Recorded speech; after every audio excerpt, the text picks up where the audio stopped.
Assalamu alaikum, Sheikh. Walaikum salam wa rahmatullahi wa barakatuh. How was your week? Fine, sir. It's good. How are you, Noko? That everybody was fine. Were you able to do the necessary things over the week? Yeah. Watching the videos, doing the quizzes? Yes. Ó ń yé díẹ̀ bọ́lá fi yé wa jálẹ̀ náà.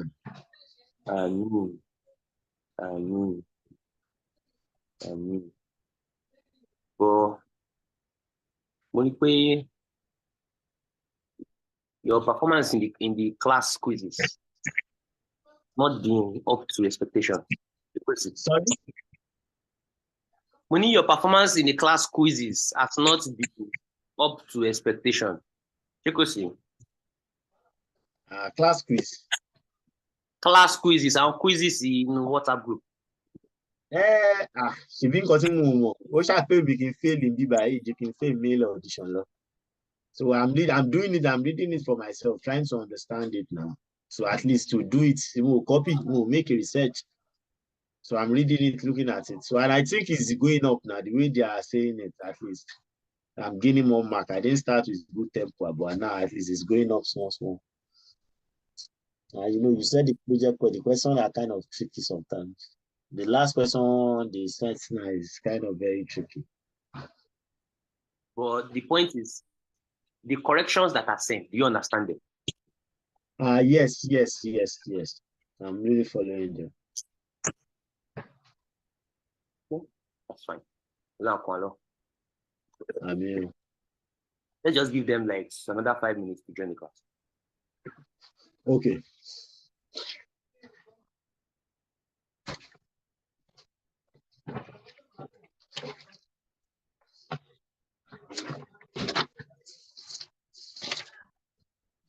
And also, I want to ask a question. Okay, yes. In your video, you mentioned something on systemization. You said that if you need the material on systemization adoption, tell me. So I need the material on systemization adoption. Okay, and we'll discuss it. Okay. Yes.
Malo.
Right.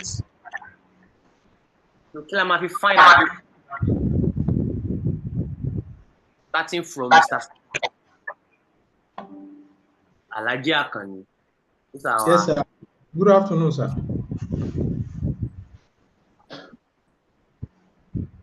Good afternoon, sir. How's your week? How's your Fine, work? sir. We thank God. Good afternoon, gentlemen. Mr. Good Seyi afternoon. and Mr. Sulaiman. Good afternoon, sir. Okay. Good afternoon. Please, just fún mi ní èmi ní ìṣẹ́jú.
Ima? Anna? Where Ima? Okay. Tó bá fẹ́ mu gàrí, ẹ kó wá gbẹ́ ẹ̀pà o, kó wá gbowó ẹ̀pà.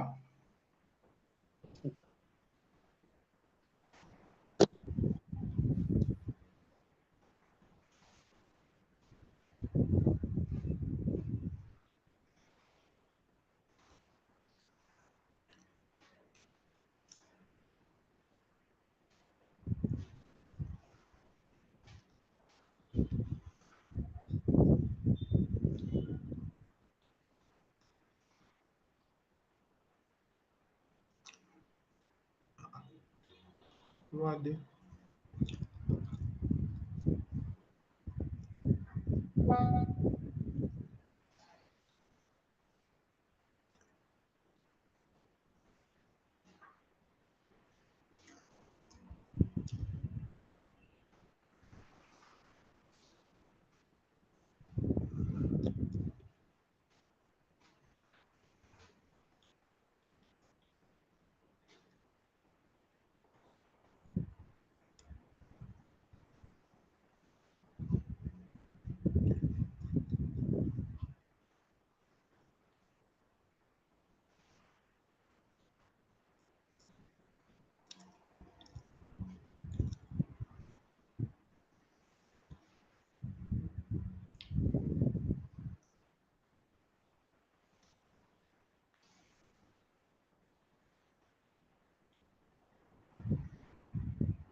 Hey, how do you know?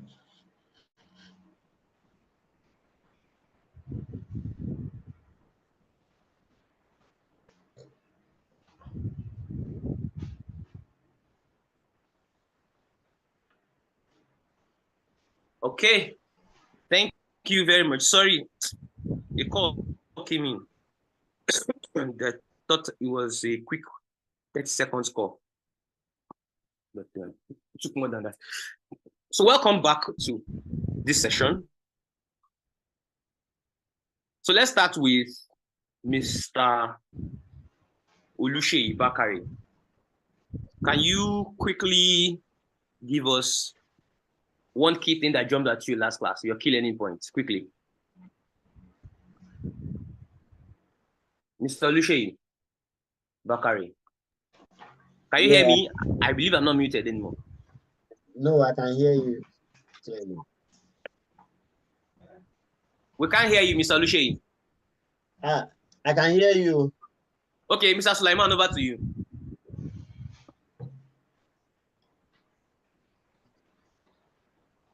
Hello? Okay. Sorry, I think the audio is from my side. Mr. Oluseyi, were you talking? Yes, I can. I was talking. Sorry, it was from my side. Sorry. Now I can hear you.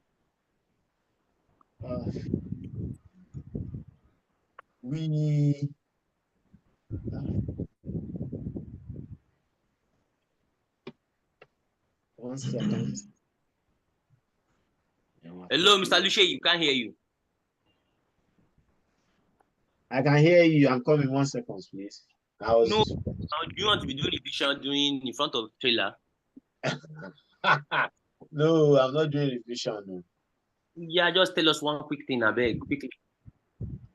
Yeah, in the last class, I really learned more on building a team and the criteria of how we could engage our team and assemble a high-performing team. Then we went through the that could help us, which key factors for us to get good deliverables and also the tools we could use.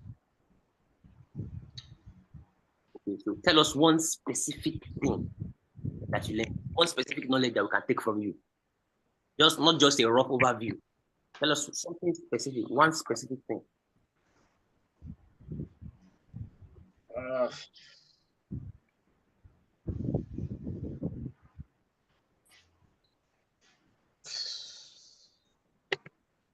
I learned a lot too.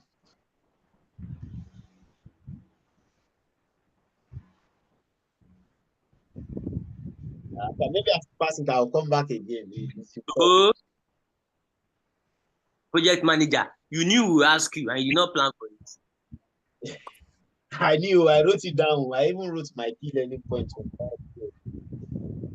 I just woke up now, so my brain is still getting small. Exactly. Okay. Mr. Sulaiman, are you with us? Yes, sir. How are you? How was your week? Fine, sir. Yours? Great. How were you able to meet up with your daily assignments, daily reading schedule, and all of that? Aside the videos, but because I had to go over the first module of the video again to better my understanding, and I think I'm well comfortable with it. So this week I'll just go with this one, the one we are about to do today. I'll start watching the videos. I've not really watched much of the videos. So in terms of watching, where are you? I am done with building high performance team. So I'm But you were done with that as of last week already. Yes, I had to go over. I have to go back again. I realized that there are some things I was missing. The first time I watched it, it felt like I was just watching a movie. So I had to go back again, then jot some things, make sure that I have the knowledge very well. So meaning that you have zero preparation for today's class. Not really. I've been following the one in the group anyway. Ah, that is not good news. That's not good news at all. Because that will slow us down because you require me to be doing detailed slide by slide explanation. No, And that no, will, no problem, bro. I will understand. I'll catch you. Sure. okay, give us your KLP. Uh, then under the high performance, building a high performance team, we understand that building share understanding within which it goes with at the point of initiation, the process of building a project charter where in the project charter the scope of the project will be stated there, then the stakeholders will be identified at that stage, and from there you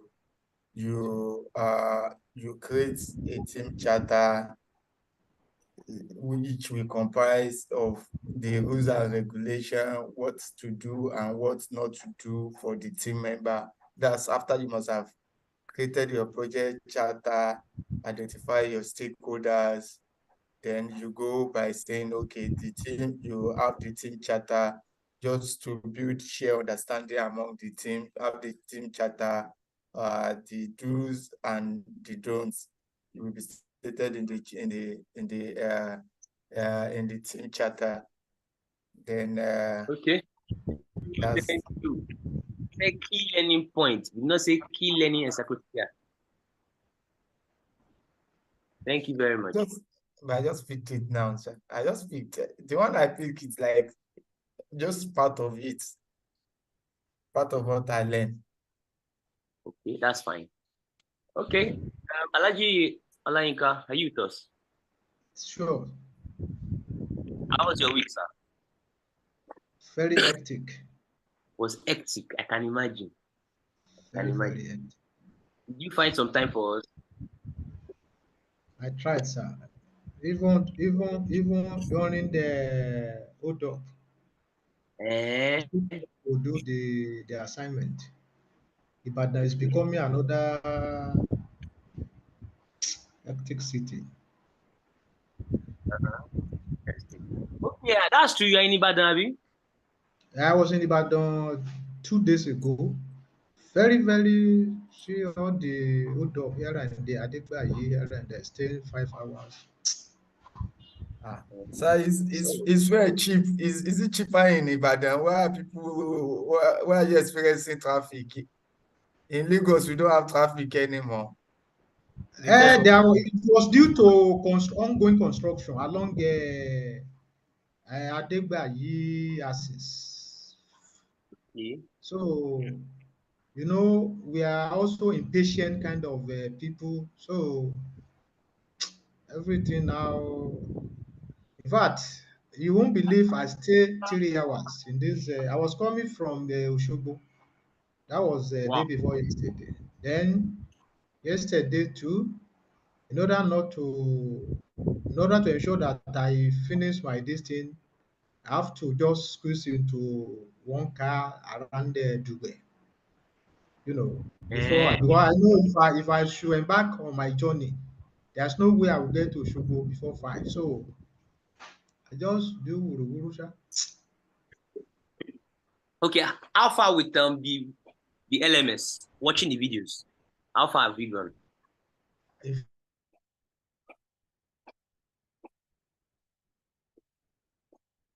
How come your video is freezing when I'm asking you the most important question?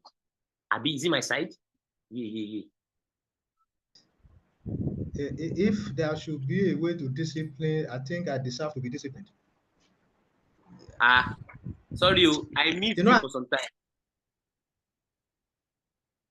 I can't. I did a new week starting from myself by the grace of God, because there's nothing going really on site for now. So I believe those periods, because by Monday now that will be day 11 as far as the video watching is concerned. So I've tried to review all the timetable. I see where I have not captured. In fact, almost I've not, maybe 10%. I've just done 10% so far, but I believe I will still make sure that at least I buckle up. So it has been it's very, very embarrassing anyway. But since this, please, nobody forced me to come here, so I really need to do what I'm supposed to do. Interesting. At least, uh, uh, so it's Okay, so what's your key learning point for Sunday? still What's at least the major thing you took out of by this class? next week the story. What's your key learning point for Sunday? What was the major thing you took out of Sunday's class, Mr. Alhaji Akani? Sunday last week. Okay, yes. I essentially are on a grand team ground rules that is that are encompassed within the, I think, team charter. So we, which contain the more or less like a constitution as you put it that time, guiding team Sorry, members. Alhaji. Sorry. So, Sorry, sir. Hello. Somebody has I'm talked with about team you, chatter. Pick something. sir. Somebody has talked about team chatter. Do you mind picking something else? Uh, we also talk about I think we also talk about,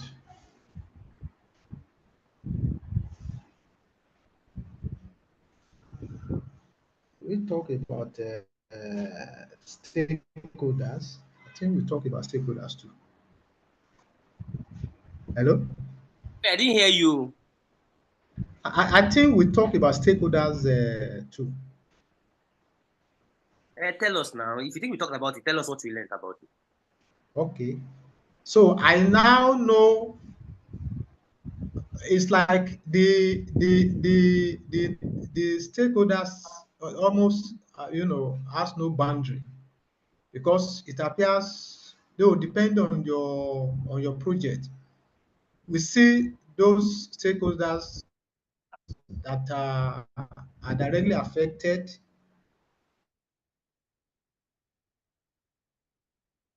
assume even to be affected. So before then, I have a limited knowledge about the the stakeholders, that is the boundary of the stakeholders. So we now know, I now know even Your audio is believe going. are part of.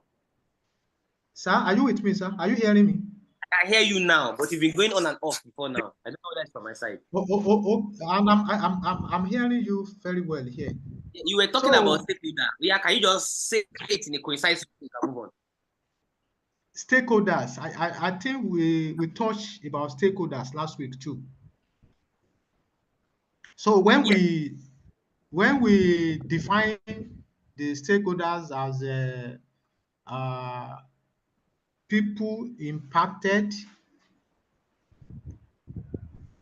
and those who assume to be impacted. So those who assume to be impacted are never, part of my own understanding before. But with your explanation and coaching, so we now see that the stakeholders are almost boundless, though depending on the project. So, and how we should, you know, engage them, how we should manage them, because one way or the other, they have, wanting to contribute. And if they are not properly managed, they can cause, you know, they can they can they can they can they can they can affect our project, not delivering as and when due. So no matter how irrelevant they seem to be, we really need to find means of managing them. So, and that is how we make some examples. Even when you are carrying out projects, you see all these area boys, you want to offload equipment, they say no, you pay this and that. Because yes, you may not understand, you may see them as what contribution are they bringing to your project. But if they disturb your project, you know, they can cause one project to fail.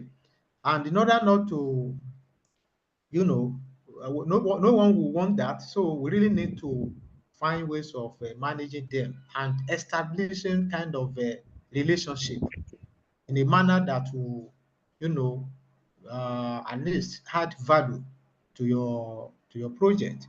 So I remember I cited an example where we have to even commit them to signing some document, playing some security and safety for our equipment, and at least.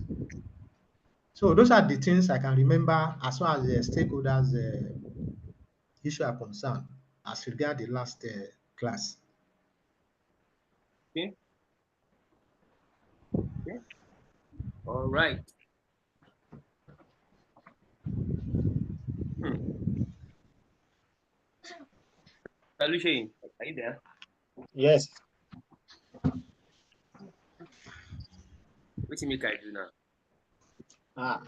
Mr. Ibrahim, let's fire on. There is no time. Hmm. The lecture is big. The knowledge is coming, but last is just looking at how to encompass all of them together. How to You never say anything. You say make I fire on. You say I should come back to you. Now I'm back. You say you should fire on. Yeah, I fire. we spoke about. I learned more about the risk metrics on how to responsible accountability and communication. I didn't hear Yes. you. I can't hear you. Yeah, we spoke about one of my key learning points is just about responsibility assignment in the team, whereby we could give responsibility to people and people know their tasks on how to, because it's very important in stakeholder management as well. So I really learned that, and I put that as a key learning point for myself to know how criteria is it at the start of the project, whereby you need to put your team on the RACI metrics on how to What does risk? identify. What Sorry, does what does risk mean? responsible assignment metrics, which talks about Does RACI, RACI. What does okay, RACI stand for? okay, who is responsible, who is accountable, result, and who just need to be informed when we are carrying out a project or on our stakeholder analysis as well, because it's very important we have this in mind. Okay. Thank you very much. Now, all of you are putting me in a very difficult position. Me, How I've do I? watched my video second too. I've watched the second video. That's why I was even so right on it. I was rushing. I was looking at it very well. And the thing is even trying to even the video is much and someone is trying to assimilate it. So that's why when you ask some questions, I'm is it the recent thing I just read I should say or the old one? Is it the recent one or the old one? Yeah, no.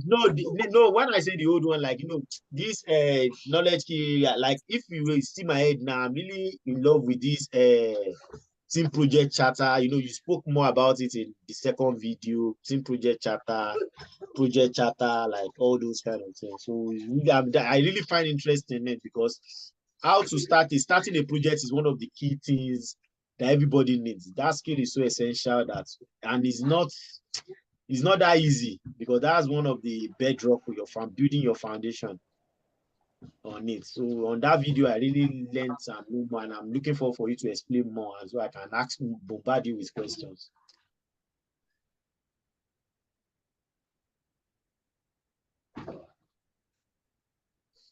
Okay, thank you very much. So let's jump right into today is class 4. At the end of today, technically, we would have finished half of our live classes, if I'm not Is it mistaken. my network? What?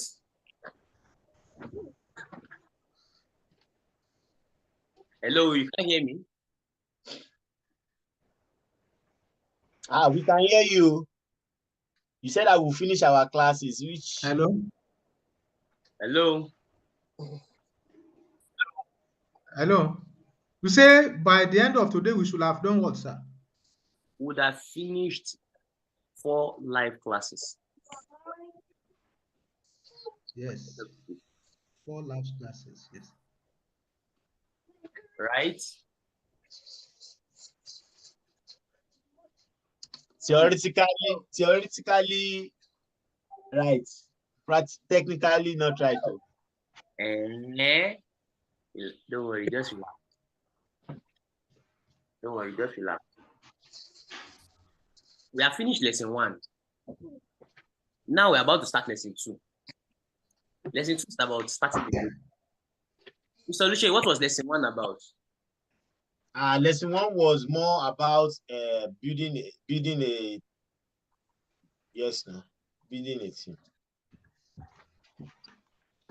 Creating a high-performing team. Creating an high-performing team, rather. Sorry. Okay. Now, under this starting the project, we have 9 different planning processes. 9 different planning processes. So, Mr. Lucia, can you read them to us, please? We have the first one is determine appropriate project methodology / method and practices. The second one is plan and manage scope. The third one is plan and manage budget and resources. The fourth one, plan and manage schedule. We have plan and manage quality of product and deliverables. We have integrate project planning activities. We have plan and manage procurement. We have established project governance structure. We have plan and manage project / phase closure. Okay. Now, compare that with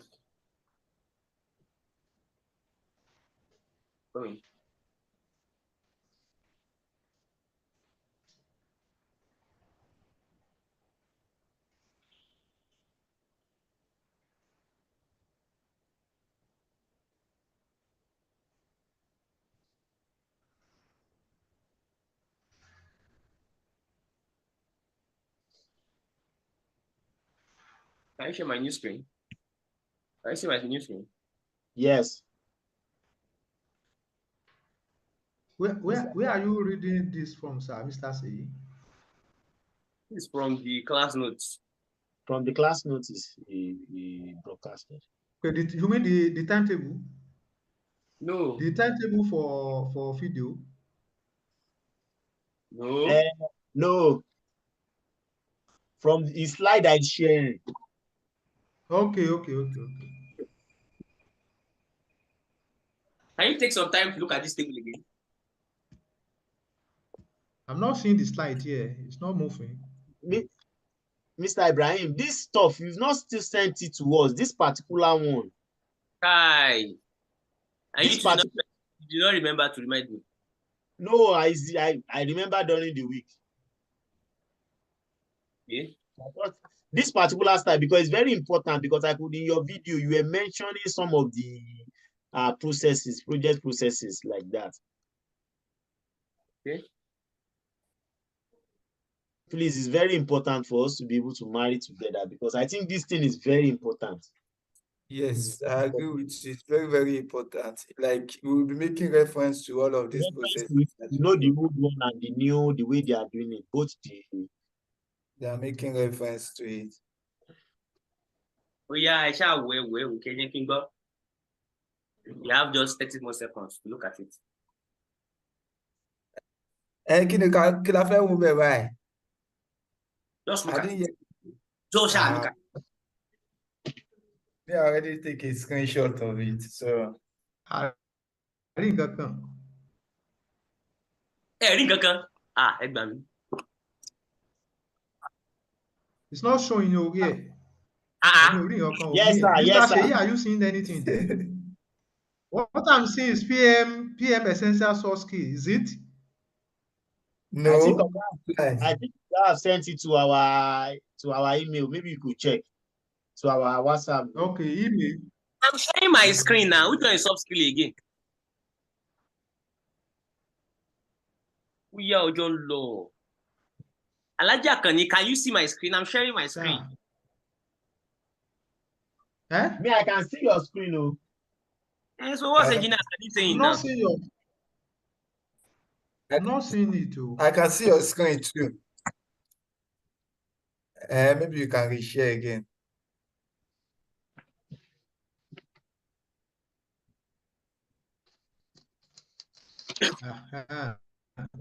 It's coming now.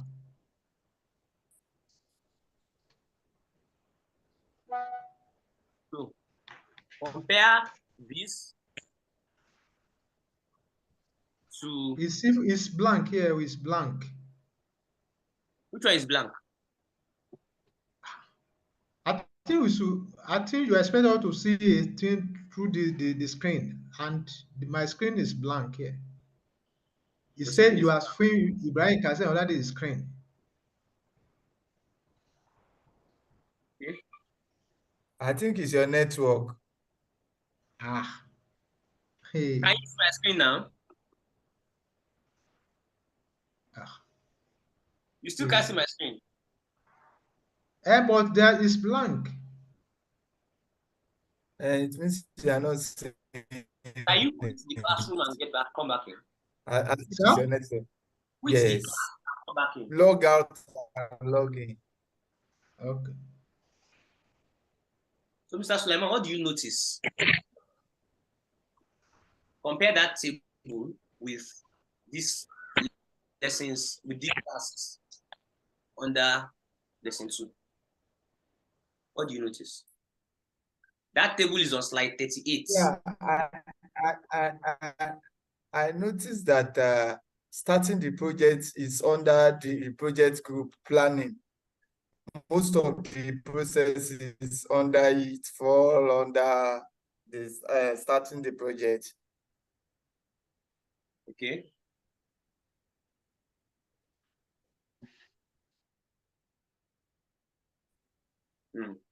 Okay.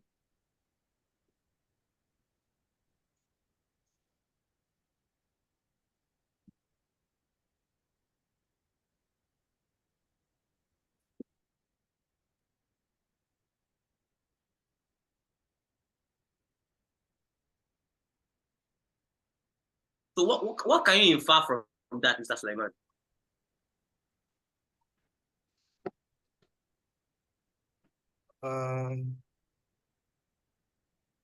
Yeah, it basically means if you're about to start your project, the planning is most important stages. You have a lot of processes that involve that will require you to plan before you start executing. You know, that's after initiating, which the processes other than one is what we have talked about, which is the charter identifying of the building of the project charter and identifying the stakeholders, which all goes that we discussed last week. But this one now is saying is moving from initiating to planning of the project, starting the project, which you still have to plan a lot of planning that has to be in place before you move to executing. That's my basic understanding. Okay. Thank you very much. You're welcome, sir. So technically from here, two things are obvious. The first of which is that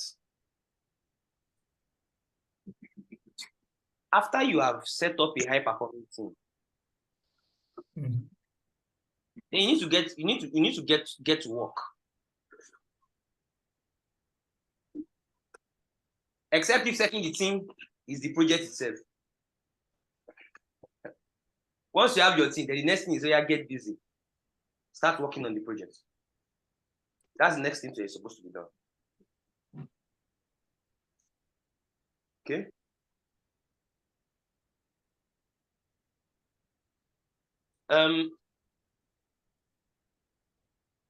You cannot jump straight into working on the project without having some level of plan, no matter how rudimentary, no matter how preliminary.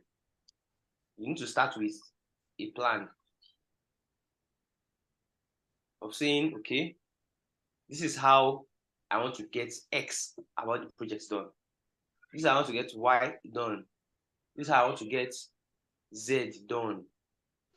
You know? And in the name of getting this done, X, Y, Z, and all the other possible areas, you want to go and plan for all of them one by one. Because don't forget that at the end of the day, delivering on the project deliverables would mean that you will have put a significant amount of effort into all the sub areas of the project.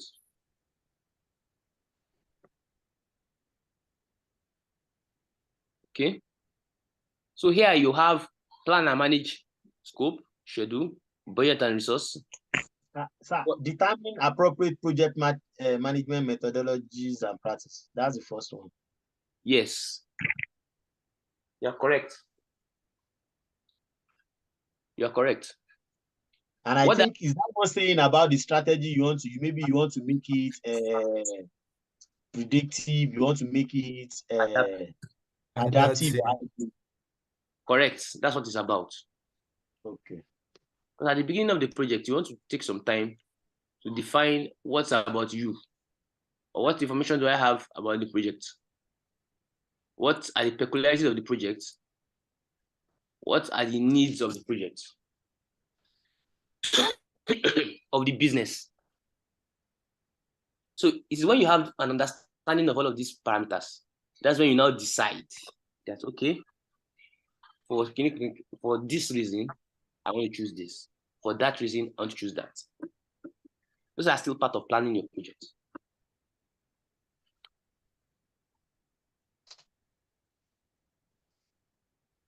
So now,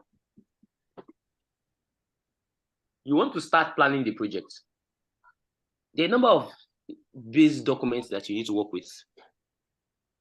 The base documents come from where? Anyone? The base documents, they come from where? The base documents, they come from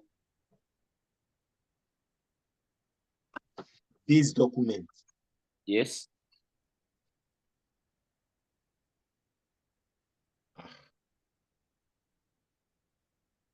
They come from the, I think from the Sponsor.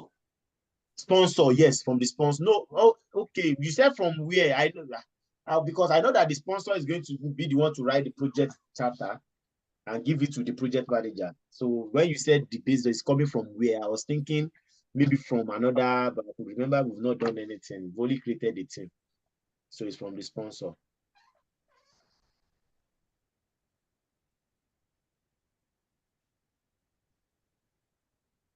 Okay. Now, when you say, you remember what we discussed last week? I said, ordinarily, it's your sponsor that sets the stone for the project.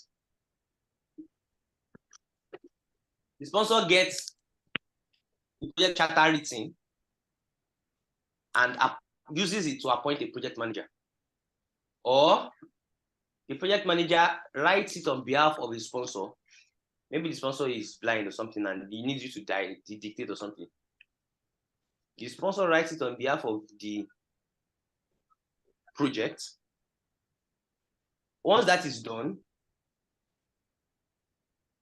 they get the project manager to come and own the project documents. They own it.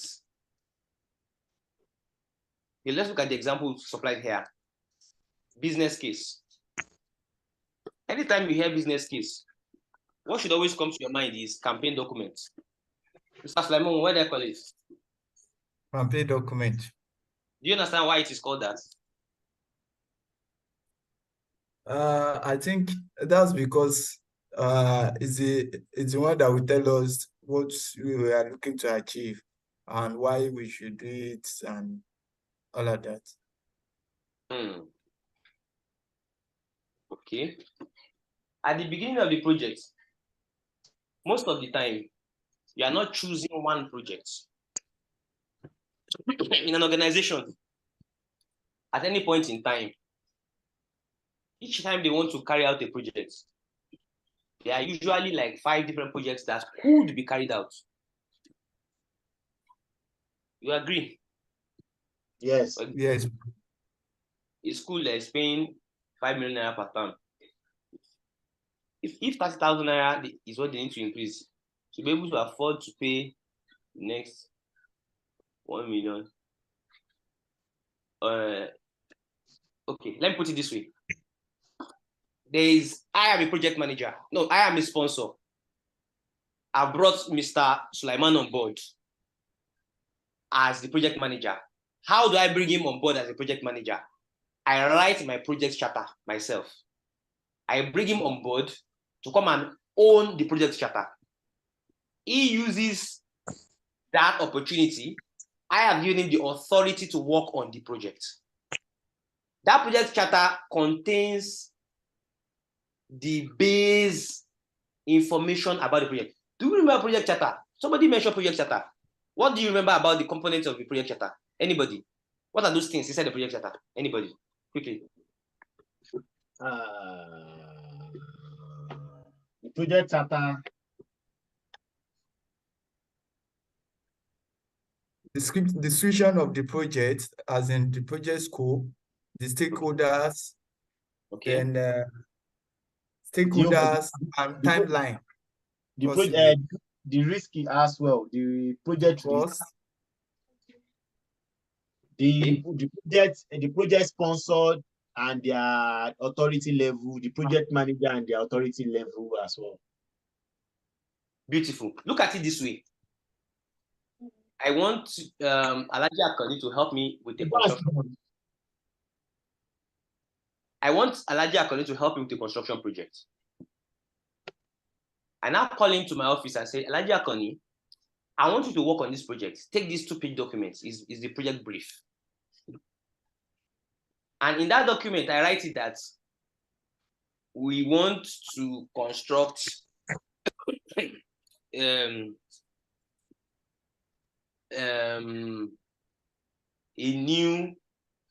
block of,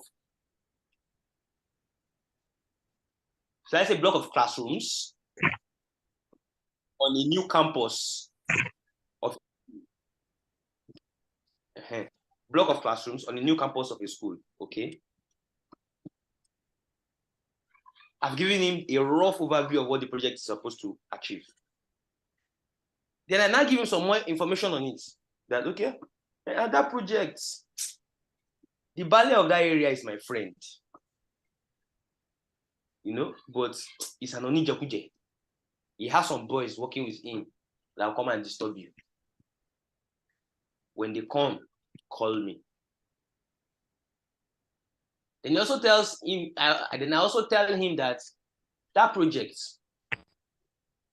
if we don't finish it on time, ordinarily, what the experts have said is that it will cost us 1.2 billion naira. But if we don't finish it on time, it will eventually cost us 1.5 billion naira. What are all these things I'm giving?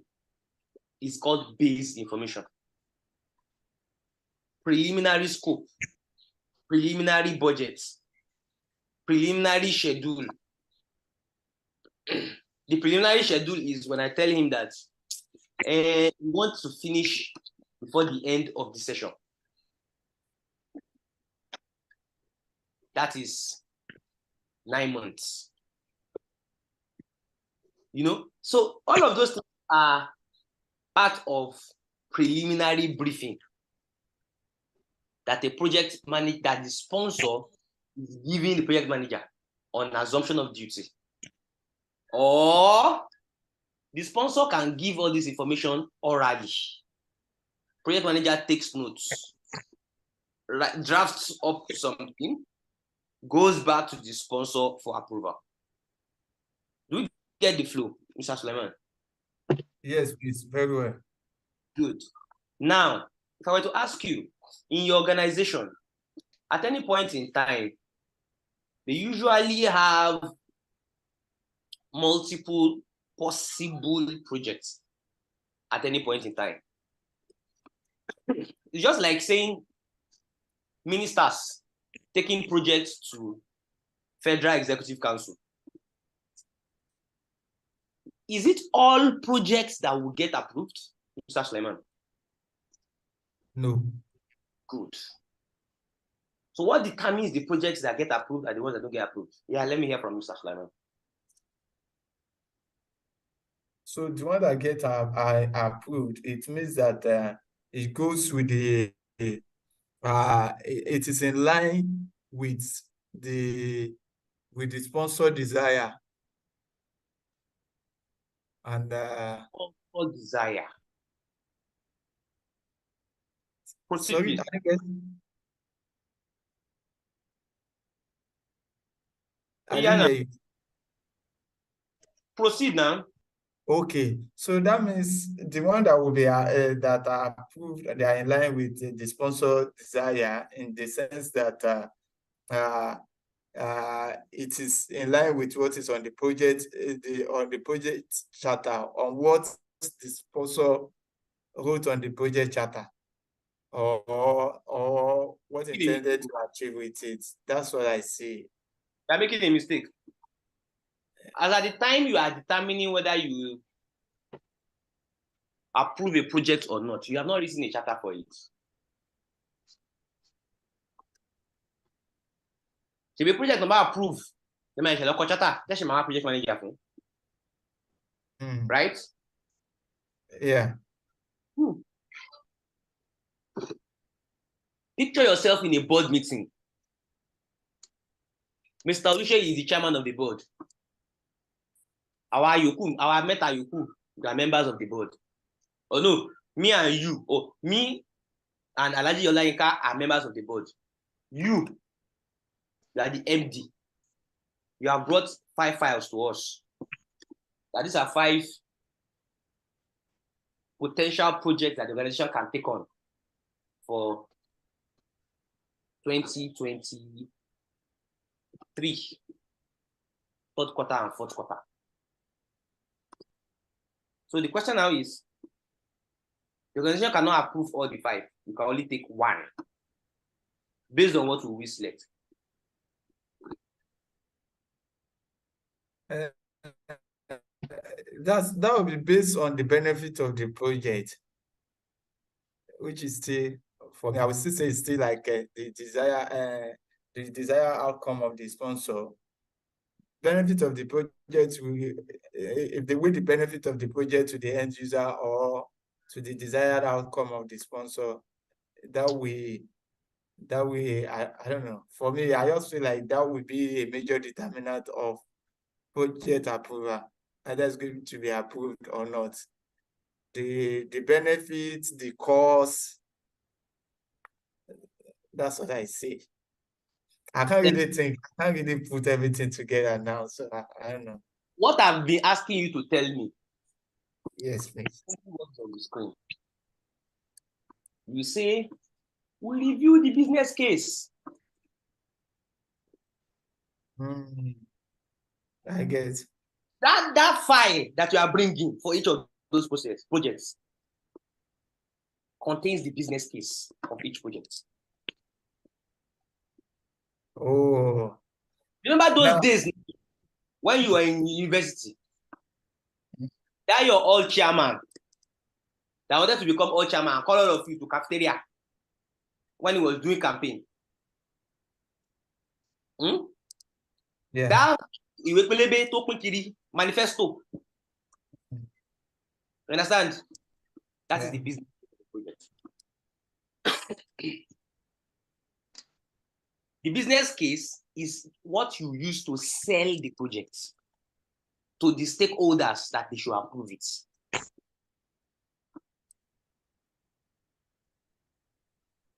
Yeah, read this slide to us quickly.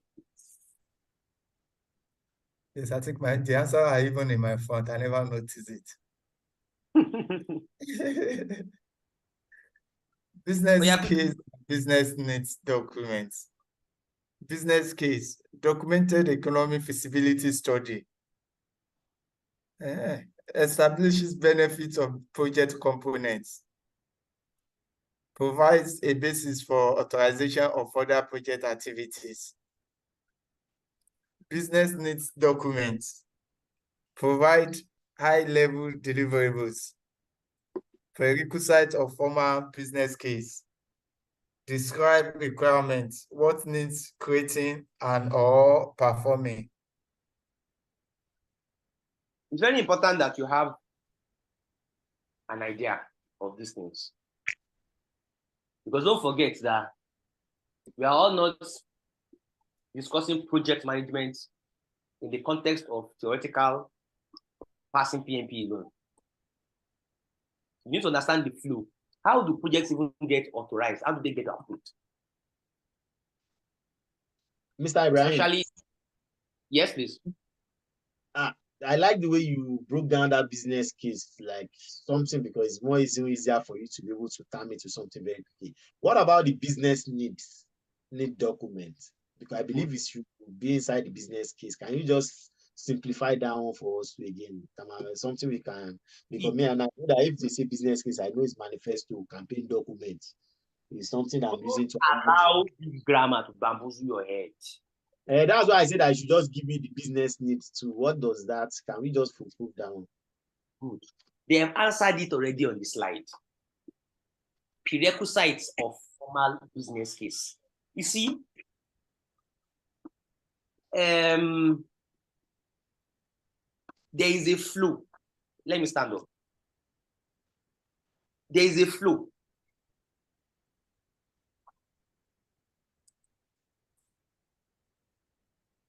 There is a flow.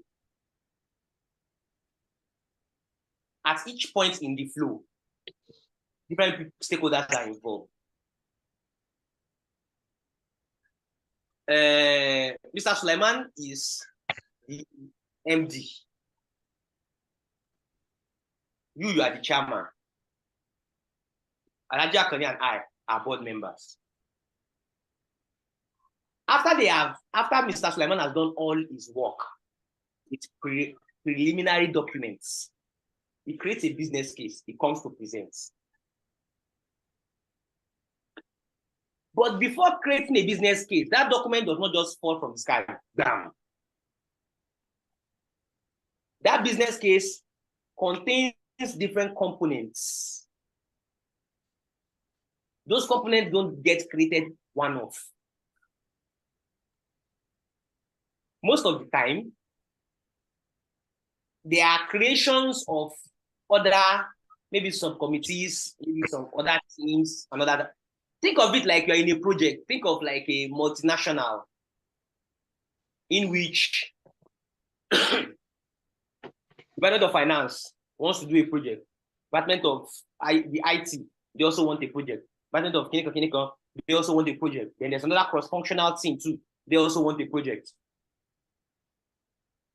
Before the final business case that becomes the formal document that the MD wants to go and push. Yes. You understand? Some teams will have done some, what are those components like section.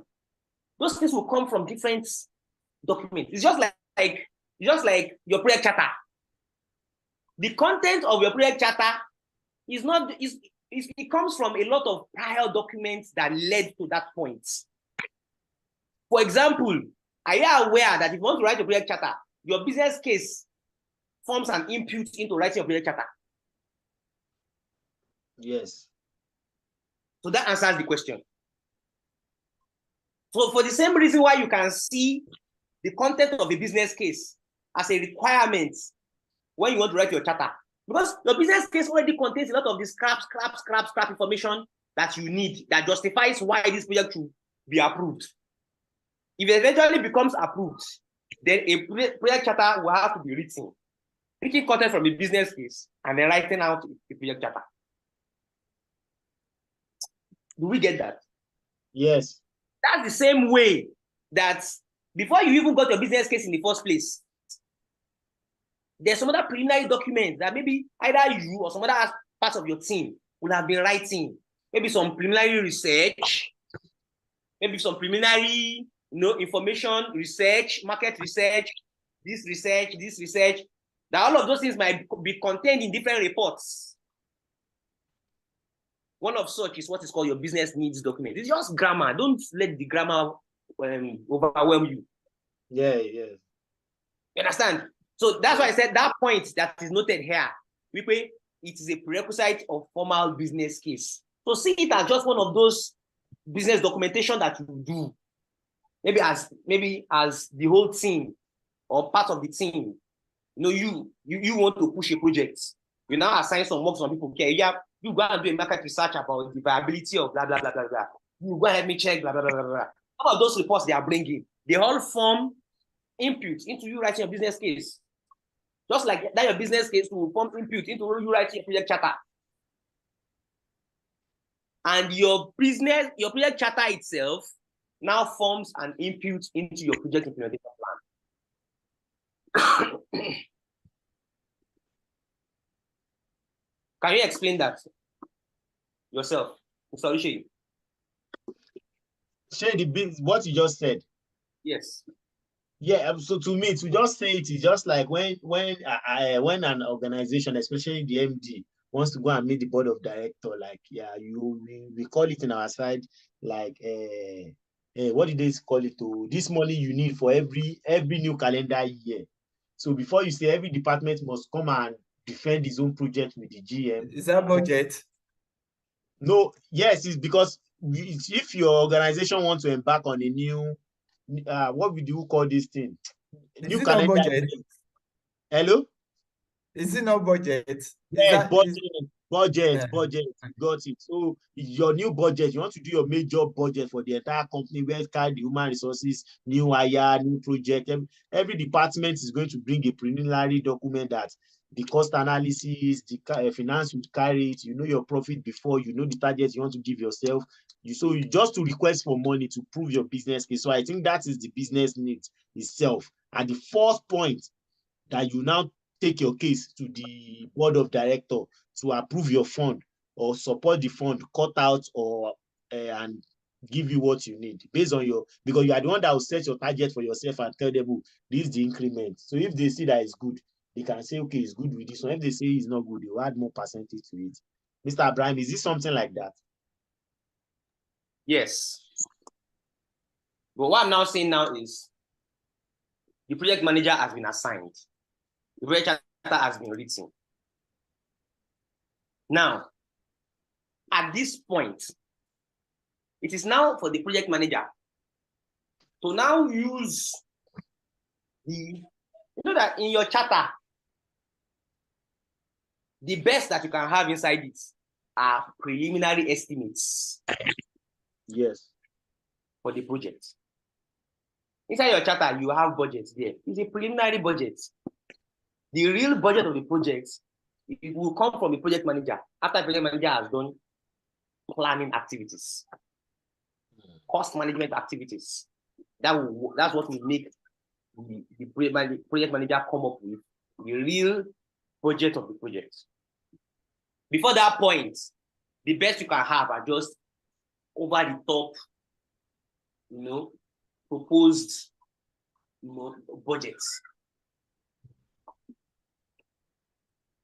But it's when the project manager has been appointed that he has now done proper planning to sit down and say, okay, the sponsor says that we should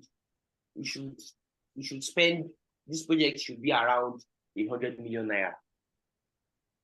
Okay. You now sit down. That is the guideline given to you by the sponsor. But you as project manager, after you have been appointed and brought on board, you now sit down and now say, okay, anything. When you can call block of classroom, they want us to finish it in 4 months. Quantity surveyor, emabo. Architects, emabo. Kinika, emabo. This is what we want to build. What do we need? In middle of need. Blocks middle of need. Middle of need.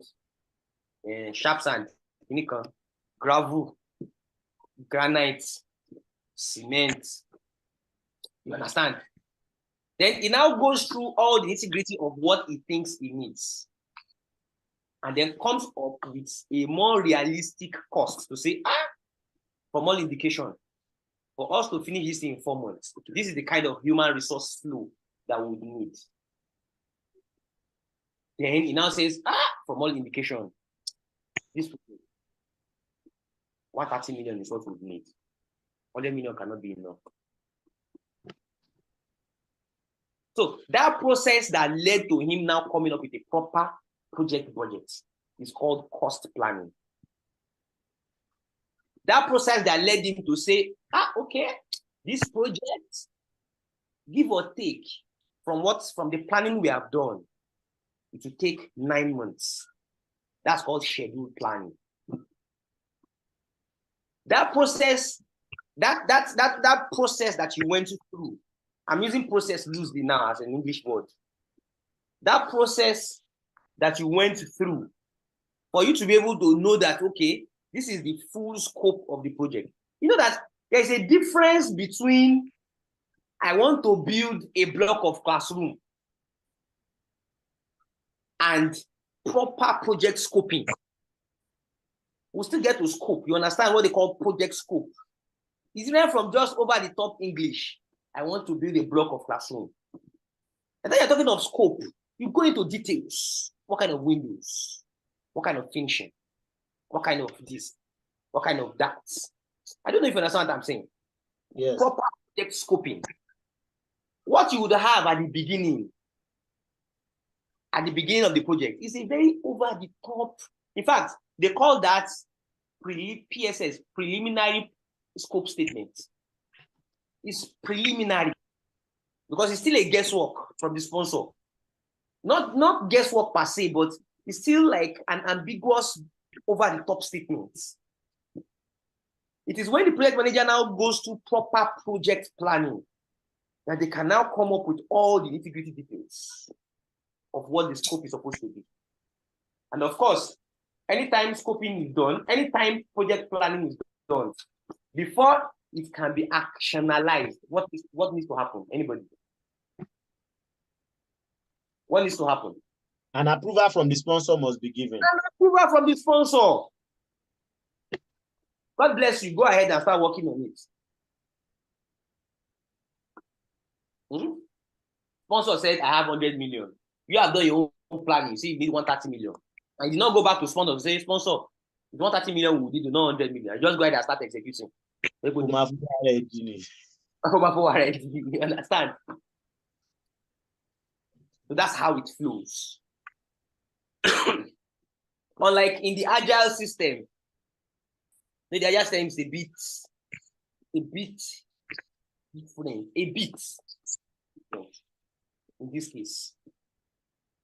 Anyway, see, we are still on slide 5. You see why I usually want people to read now? Because I'm supposed to just jump. But if I will be reading slide by slide, you'll be in trouble. At the end of this class, just slide 20 slides. 20 slides though. Lesson 2 alone is 234 slides. Lesson 2 alone. And we must finish lesson 2 today. Or tabati pari koku die. But you know the good thing about the old stuff?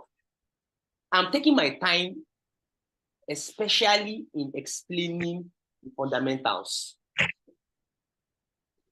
Once you have a good grasp of the skeletal system that holds everything together, gbogbo internal details, they are easier to grab. But if you are reading internal details and you still don't have the big picture clearly, you know the problem. Alhaji Akani, please confirm to me that you are with us.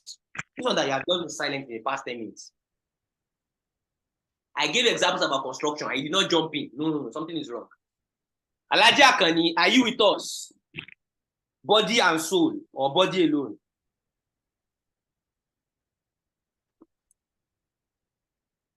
Seems like. Hello. Even the body is not here. Hello, sir.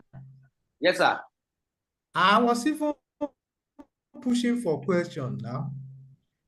Nibo, let him push. Mo fẹ́ béèrè ni, but at the end of the day, ó ti clear. We are clear. Gbúrò yín rárá tẹ̀. Ẹni tó ṣe ń pé ó dà ń pé mo mute. And So it's now you joined on 2 devices. Kí ló ṣẹlẹ̀? Yeah? When you have joined on 2 devices, I'm seeing your name twice. Tí kan bá fẹ́ ṣe wèrè ni, yeah, pé the other one ṣe wèrè. Okay. Sí. Oda, Mr. Risk Management. So, Thank you. I just wanted to... Hello? Okay. Yes, I just wanted to confirm that you are with us. Yes. My question then, let me also bring it alive here now. There are some instances where the sponsor of a project will ask, the contractor to go and do the bill for a particular contract work. We call it BEME, Bill of Engineering, Measurement and Evaluation. Okay? So after submitting, the sponsor will go through it. And in most cases, the bill coming from the contractor will be higher and above of that of the maybe who is the contractee. So, but along the line, they will agree to some level. So now this BEME or this bill, which stipulate the scope, the cost, and everything, that one is expected to carry out. So now, at times, when the contractee fail to perhaps mobilize, now the cost, becomes unreliable. So at that level, the contractor will be unwilling to go back to site because, especially considering what is happening now in the economy. In fact, there is no even, people are, trying to be very careful because even if you push for review, it takes you longer time before the process is completed. Yeah, you already at least the costs are also, not feasible at times. So it now becomes an issue. And in situation like this, what do you think the best way, to go to ensure that at least the project, also, the project is not abandoned? See, this is your question you have asked. It's going to take us away from where we are. But one thing is clear. At times of lots of uncertainty like this, you have to have a very good grasp of change management, especially around planning for costs. There is a whole lot of window for you to request for variation and other things like this. One thing I can say is that the advantage agile. Hello, are you there? Yes, yes.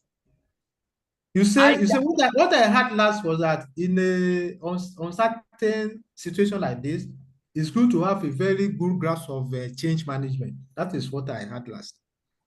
Yes. A very good grasp of change management. Now, let me also add one more thing. The purpose of agile, one of those things that it brings is that it helps you manage change. Say agile is useful. Predictive is only useful when the situation is predictive.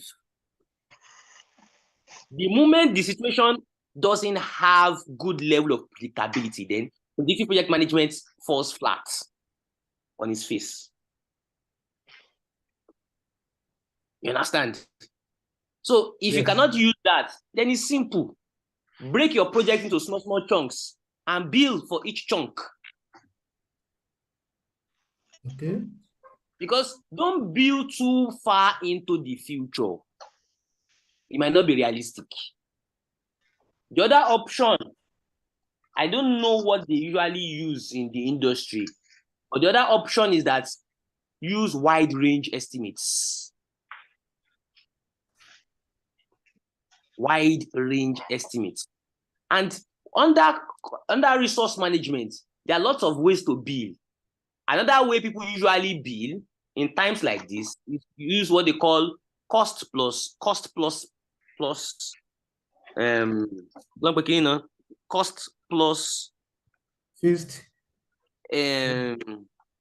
cost plus something. What's it about is that cost plus fixed fees. We'll still discuss it. We'll get there. I've forgotten. Cost. They call it generally cost plus. Okay. It cannot be cost plus different things.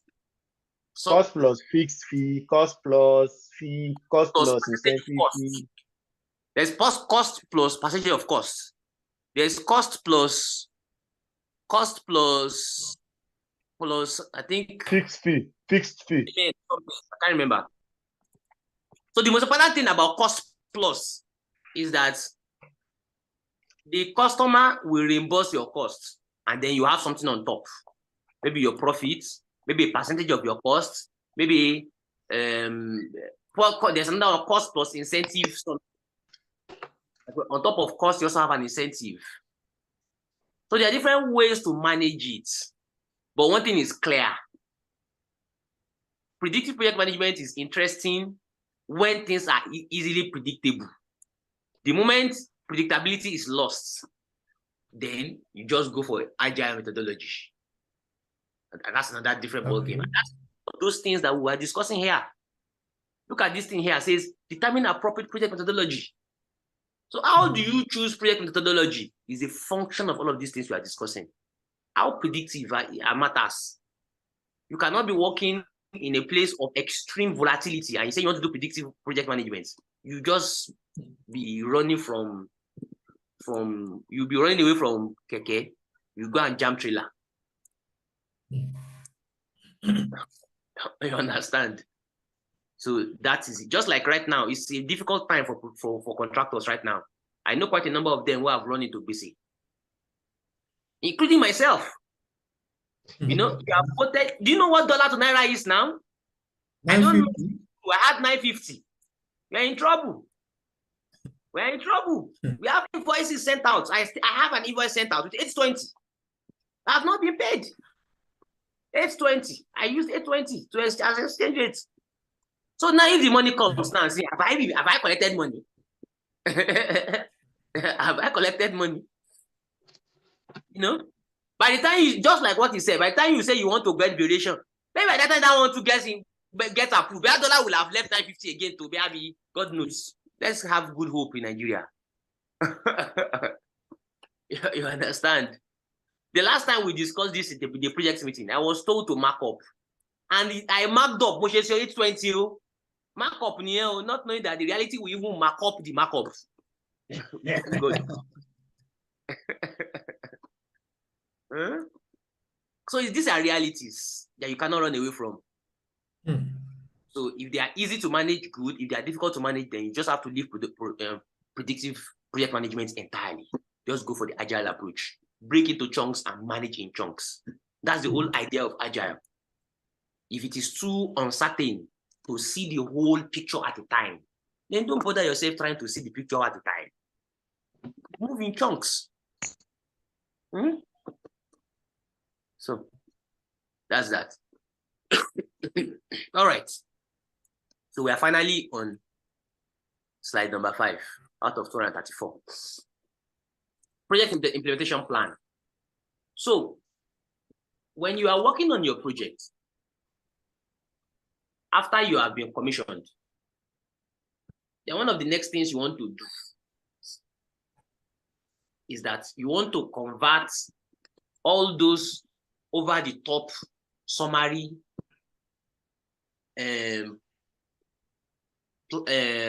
information into a detailed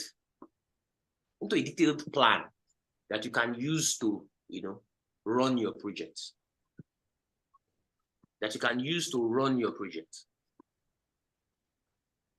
So you do your planning on your schedule, do your planning on your stakeholders, do your plan on risk, do your plan on budget, do your plan on quality, do plan on communication, do plan on resource.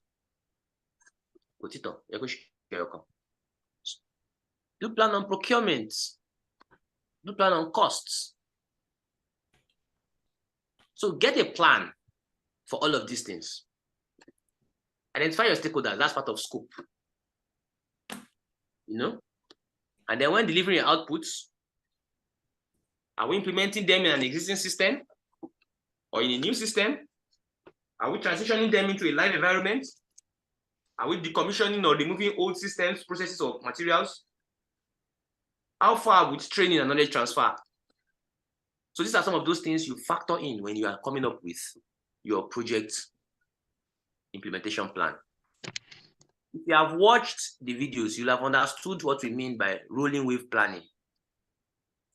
Rolling wave planning is just another word for what we call the concept of progressive elaboration.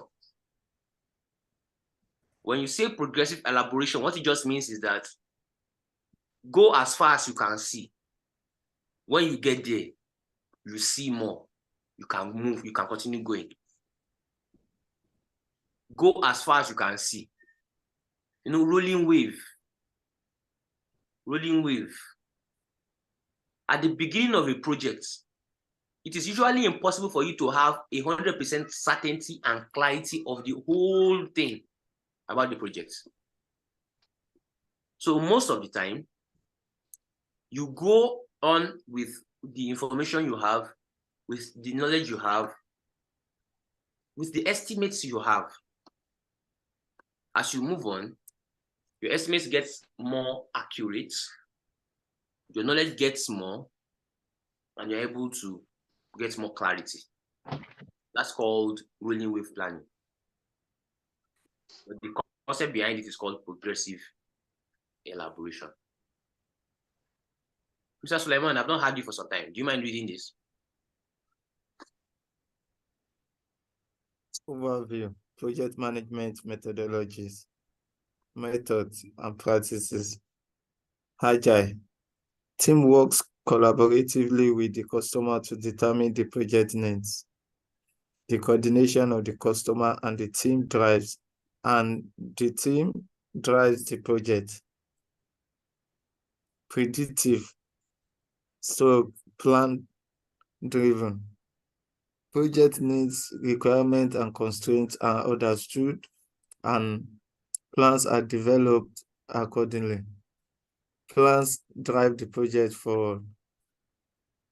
Hybrid combines strategies from agile or predictive as required. Can switch approaches based on need, changing work requirements or circumstances. All right. Sir. I think we've discussed this many times. Sir? I said we've discussed all of this before now. Yes.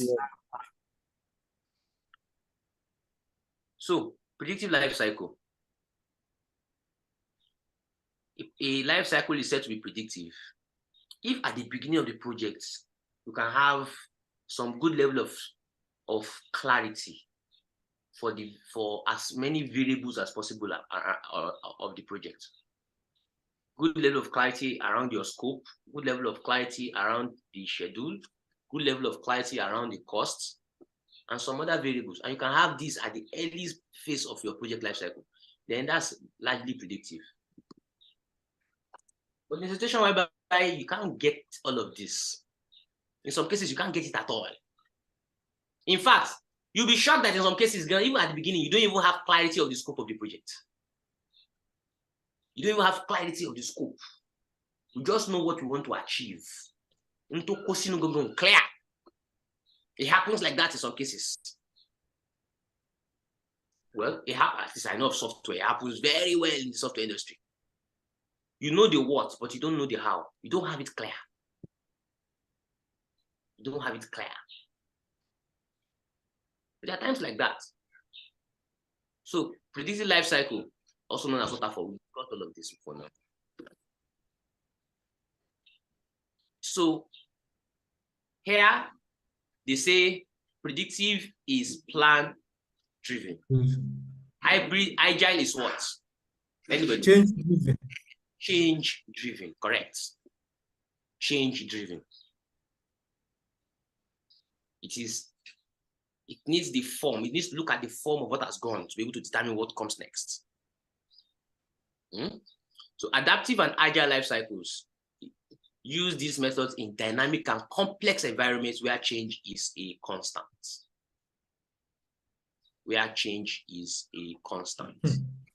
And then there are other times in which you use hybrid. Even construction, there are lots of industries now that somehow they have figured out how to use hybrid, because the truth is predictive has its strong points. Predictive comes with a lot of relative peace of mind. Agile sometimes sometimes could be very overwhelming when you really don't have clarity of what is next, what's coming, what is this, what is that. It could be very overwhelming, especially when you're not used to such environments. Clarity has a way of giving you peace of mind. It has a way of giving peace of mind. But when you're doing agile, most of the time you don't see beyond the sprint you are currently in. You don't see beyond it clearly most of the time. Even though at best you might have an idea of, okay, we should be able to finish this work in like 6 sprints. But what if you're currently in sprint 1? You don't even know what you do in sprint 3. Because it is after you finish sprint 1 that you go and pick what you do in sprint 2. At the time you want to pick, it might have been reshuffled. The items, the user stories that are inside your backlog of tasks, of user stories, might have been reshuffled. You might not even know particularly what is to be done in sprint 2. That's why I say it's change driven. It will take its form based on the form of the previous thing or form of what you're currently working on.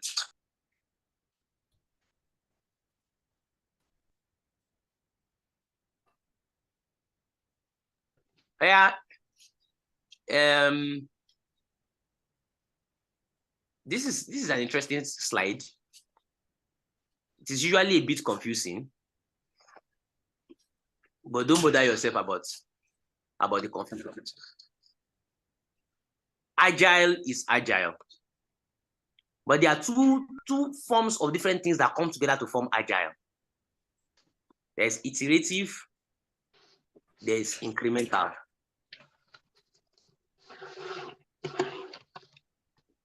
There's iterative, there's incremental.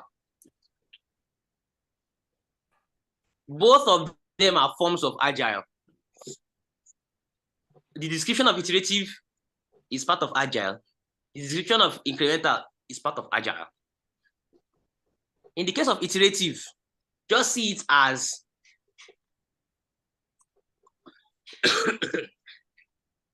I want to work on something and I keep working on that thing until I get it.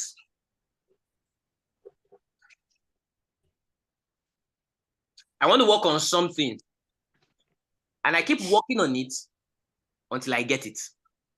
I work on it. Is it right? No. Then I go back, go and start again. Or don't start again, go and modify. Then I go back. Is it right? No. Then I go back. Iteration. You know, iteration, round and round and round and round. Repeatedly. Repeatedly. So a little modification to that is incremental. Incremental is just like the general agile that we have been describing. The general agile that we have been describing. Remember how we described agile originally? That rather than somebody trying to do the whole scope of the project at a time, they have broken it into chunks. To phases. Not into phases. That's a mistake. It's not into phases. You have broken it up into sprints, or you can say phases if you are using the word phase grammatically as in English language. But in each phase or in each sprint, you are producing something that is a miniature version of the whole thing.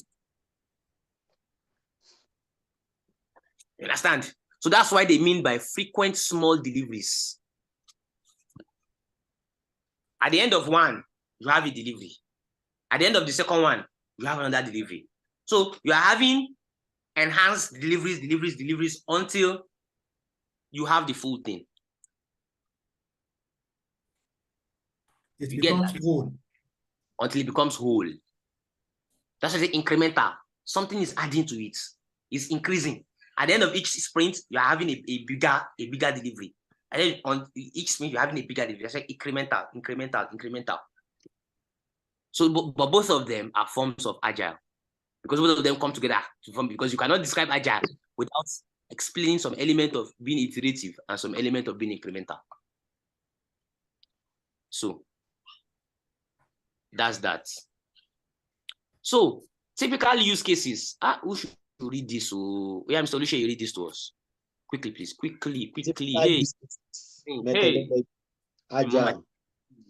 Typical use cases: software project, intellectual project, research project, predictive plan-driven, construction project, project with many physical assets, repeat or of similar completed project, iterative, project where learning and correction is expected to eventually reach the ideal solution, incremental, customers or business want or expect to see output or partial output early and often, hybrid, mix of resources and experience level, those seeking or willing to learn new method or techniques. Thank you very much. Mr. Sulaiman, I want you to explain this line that I highlighted. Explain it, please, quickly. Maybe in the for me, I see like in construction company, when you want to build an estate, first you build one or two buildings, then you repeat the same thing again, the same building. That's an example. Your example is not tight. It's too loose. I will not mark it. Sorry. Give me another one. What I was expecting you to just tell me. What I was expecting you to tell me is that a project that you have done before, that you already have a lot of the knowledge and experience and the variables are clear to you, Agile might not be the best approach to it anymore. Okay. You understand? Yes, I get it. So it has become predictive. It has become plan driven. You can plan because you have done it many times. Just like when we say software. By the time you get so experienced in software, you might be able to even build software with predictive because it's so clear. You already know where you want to do user authentication. How long take care? You want to do database design. How long take care? You want to do this, you know what I'm saying? So you can be able to say this project, I'll finish it in 8 weeks. It's clear, as in it's just very clear. You understand? Yes, sir. Good. All right. So let's move on to the second task. Plan and manage scope. Plan and manage scope. One of the I think they said dear. we're on slide 19 out of 234. So if people have forced me to be moving slide by slide, and seriously could pay her. Because I can't see phone. Because we need to move. We need to move. Actually, no. Lesson 2, lesson 3. And to need very solid understanding of lesson 1 and lesson 2. Lesson 1 and lesson 2. Yes. Because you're going to foundation. You understand? You're going to foundation. The time will come. By the time you are getting to lesson 3, lesson 4, you will have met almost all the possible terminologies.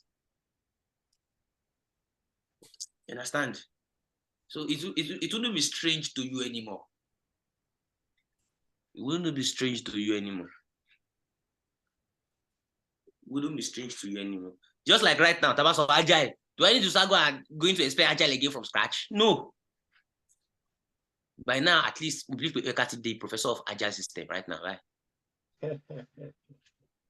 So familiarization, so Mr.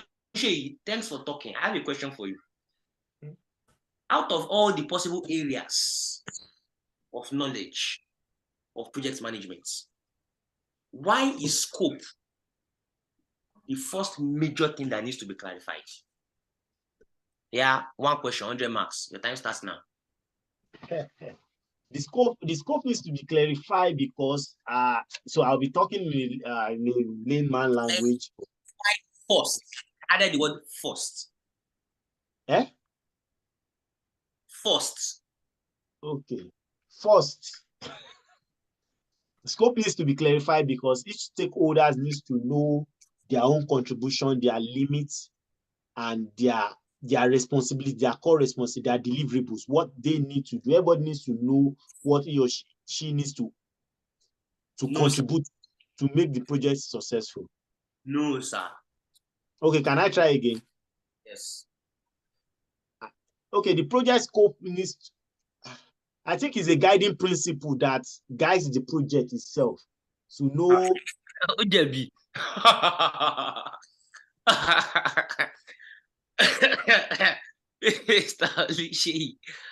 yeah, give me another attempt. You know it. Because you said something similar. That's why I asked you to answer it. Now that I'm asking you to answer it now, you're not saying the same, what you know. You know it. You have mentioned something similar. This at least, I believe it's scope management plan. The scope managing scope. To me, when I say scope, I just say scope management generally. Why is it one of those things you want to attack very early in the project?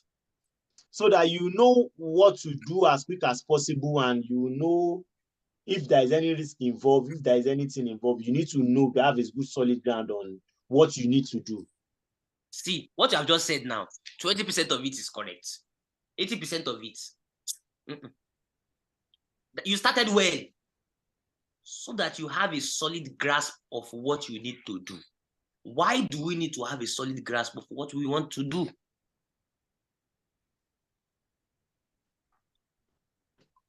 The answer is simple. The answer is simple. It is when you know what you want to do that you know the amount you need. Okay, so you When you know what you want to do, that you will know how long it will take you. Okay. It's when you know what you want to do that you're able to do resource planning. Okay. Understand? So you cannot go do resource planning before you do scope. You cannot plan resource when you don't even know the length and breadth of what you want to get done. You cannot cost something that you don't even have an idea of where it starts, where it ends. Hello, sir. I'm with you. Can we also say that scope ensure that the project include all the works, all the tasks, that will guarantee the completion of the project successfully? Yes. Simple. You have just defined the meaning of scope. I've just defined the meaning of scope. That's all. Mr. Abraham, can you repeat it again? Now me talk am. So just to ensure that the project include all the works or the tasks that are necessarily required to guarantee the successful completion of the project. Hello? Yeah, I'll let you read this. Project scope definition. The work performed to deliver a product, service, or result with the specified features and functions. Project scope may include product scope. Scope simply means what needs to be done to deliver on the results, the output, the product, the service of the project. What needs to be done to create the outcome, the desired outcome? That's scope.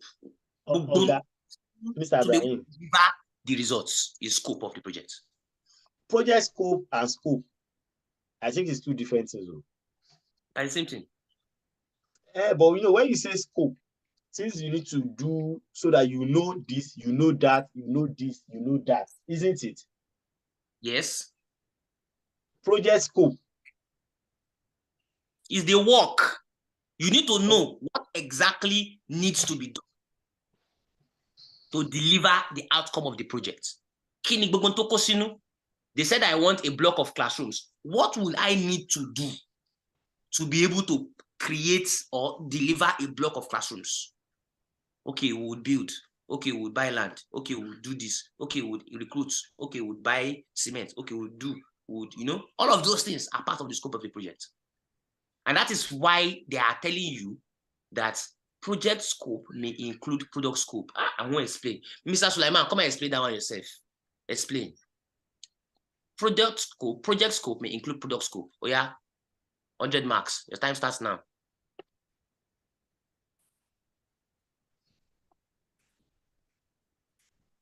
Not found.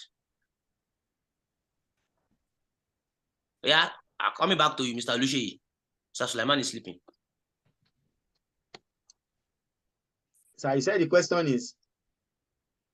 Project scope may include product scope. Explain. 100 marks.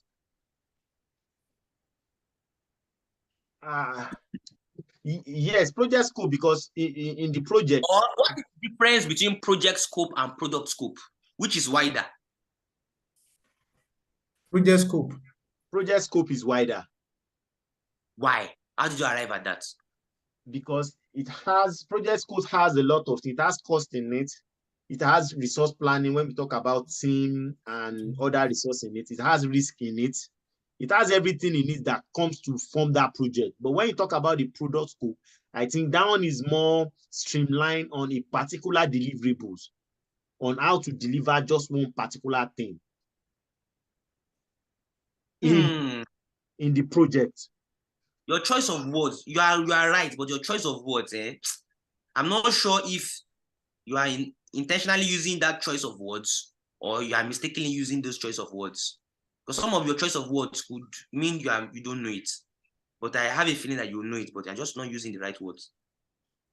Yeah, because when we talk about products, the way I don't, yeah, don't know Yes, that. yes. Continue that sentence. I say when we talk about product, to me, I believe you're talking about in me, the way I know product, I don't know in general project. You're talking about one deliverable, maybe a family of one component, just one thing. An SKU, just one product that you're focusing on, which also has its own small things in it.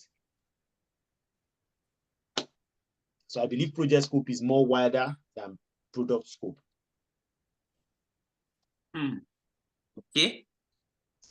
Product scope is a description of the product of the project. It's what, sir? Can you come again? Product scope is the description of the product of the project. If the project is meant to build a factory, the factory is the product. The description of the factory is the product scope. The caption. Caption. What do you mean by caption? Caption. Caption. ID.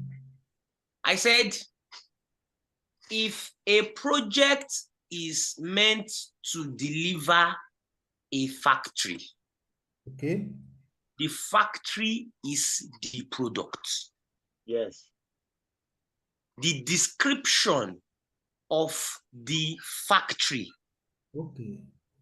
is the scope of the product. That's the product scope. Okay, that's features. So can we say features? That's part of product scope. Features. Okay, yeah, very lame. Description. But the project scope is more than that. Part of the project scope might require you to go and buy senators. Part of project scope might require you to go and have a meeting with the governor to get you approval for C of O for that land. So what the work that is required to deliver the product is more than the product. The work that is required to deliver the product is more than the products. In some cases, it might even be far more than even the product itself. So everything that is involved, all the work that is involved in you being able to deliver the product is part of the project scope. Okay.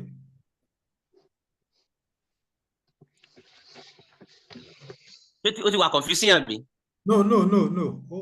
Clear. Clear. Good. Okay, can we be right to say product scope is a subset of project scope? Correct. Of course, correct. Because anything regarding the product is part of the project. Okay. Abi, you cannot have products outside of a project. Anything regarding the product is part of the project. But there's much more about the project than the product. Yes. There's much more, far much more about the project than the product. So when you are doing scope planning, you want to, as much as possible, write down all the hows, the how, what about scope on the project. How will your scope, how will it be defined? How will it be developed? How will it be monitored? How will it be controlled? How will it be validated? What does validation mean? You want to go back to the sponsor to confirm. You want to go back to the sponsor to get approval. You want to go back to the sponsor to request for change. What does controlled mean? Controlled means that you have your scope. Something happens and you have done what you're not supposed to do. There's a difference between the reality and what was on the plan. What do you do? That's controlling. Monitoring just means that what system will you put in place to continuously compare reality with what was on the plan? How will it be developed? That is, how will it be defined? That tells you that what do you do to bring together something that is called the scope of the project? Usually your scope is not one thing originally. Your scope is built from the coming together of different things called project requirements. Project requirements are those I want it to be like this. You go and meet this stakeholder. I want a top should look like this, bottom should look like this, side should look like this. You go and meet this stakeholder. Inside should look like this. Inside under should look like this. Inside right should look like this. You go and meet another stakeholder. Inside left should look like this. Inside top should look like this. All of those things are requirements, actions, processes, conditions. You know. So you collect your project requirements from whom? Mr. Lushe, from whom? From your stakeholders, your sponsors, everybody that has a mouth, that has to do with it. Understand? So all of those requirements, look at your product requirements, agreed upon conditions or capabilities of a product, service, or outcome that the project is designed to satisfy. All those I want it to be like this, I want it to be like this. All of those things, sir, to now project requirement, product requirement. This one's the product requirement are the requirement needed for the outcome. Let's say the big picture in the product itself, the outcome itself. If you are supposed to build a house, product requirements is the color of the house. Yeah. How many? What kind of finishing would you use? What kind of window? Those are product requirements. But project requirements are specifications about the whole thing on its own. For example, contractual obligations, constraints, milestones. Part of requirement is that this project, I want you to finish in 6 months. That's part of the requirement of the project. Contractual requirements, constraints. Okay, this project, I need to get approval from Ministry of Works. I need to get clinical from Ministry of Land. All those are project requirements. These things could be confusing if you don't pay attention. Sir, you've increased the font of this.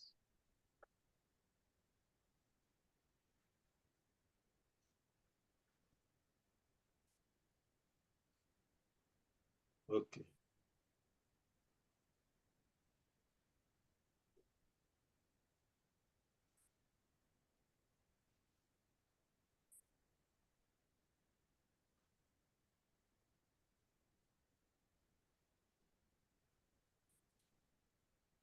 Okay. Mr. Suleiman, we've not heard from you for a long time. Sir, please, can you go back? Can you help us click to the slide, that product requirement? I just want to put in some key.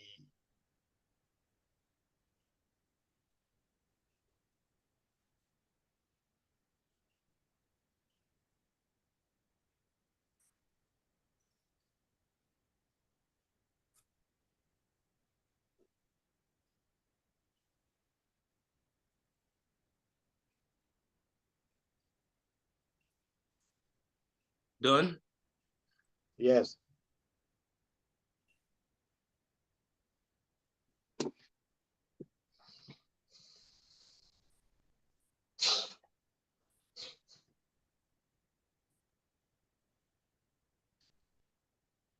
Okay. Mr. Beren. Yes, please. So, but at the end of the day, the project, Wait. Before you jump on us, where have you been? I know I've been here. I just been silent. So Oh, yeah. my Wait, before you talk. Alhaji Akani, please help us check our team chatter for this class. Is it allowed for somebody to be in class and decide to be silent? So yeah, what's the content of our team chatter? What's there?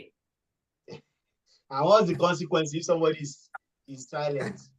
Yes, check it inside. First of all, is it allowed? Help us check our team chatter.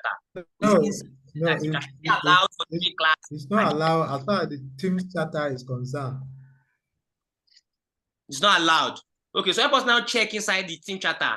What are the speculated? Except there are some unavoidables because Ẹ̀yin náà tún gbà náà jẹ. Oh God, ẹ tún gbé náà pamọ́.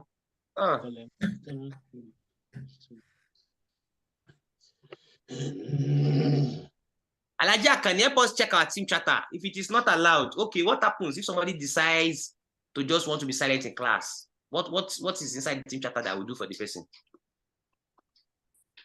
well, let us warn him first. Are you speaking on yourself or you're speaking from the team chatter? Because we don't really know what is happening at his end. So except, and I wouldn't believe he will do that, without a, concrete reason.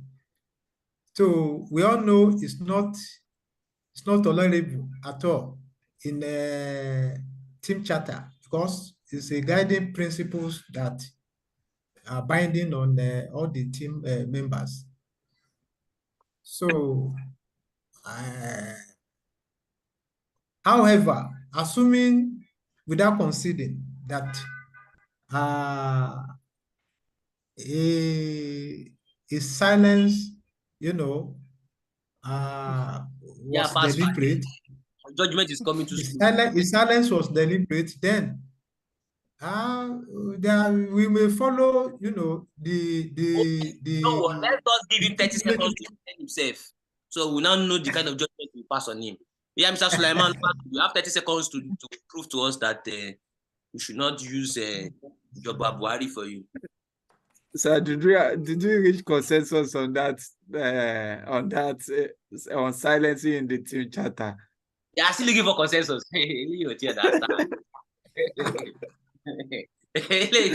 What consensus? That's your question, Joe. But you must not do this again, no. If everybody decides to just be silent in class might be coming more alone now. Oh yeah, we are listening. No, I just wanted to just add that, okay, the project scope and the project requirement, which is what we will have on the project charter. Am I correct? Say that again. Like, the team charter should contain the project scope as well. So I'm saying this. So wait. I wanted you to jump into that pit so that I will pull you out. I mentioned something earlier. You did not take notes. I hope we are all taking note of this. What you have in your charter is preliminary scope statements. And over the top, I want to something without detail. It is the project manager's responsibility to plan the project and flesh out the scope of the project. You understand? There's a difference between the scope that you have at the beginning of the project and the scope that you have after project manager has done planning activity. So usually they sometimes use preliminary scope statements to denote the scope that you have as at charter level. But project manager will have taken the charter, will have started planning work on the project. So you do look at what you do when you say you want to look at it, compare it yourself. When you want to plan the scope of a project, you go around from stakeholder to stakeholder to go and collect project requirements. Oh, I'm coming. Let me show you something.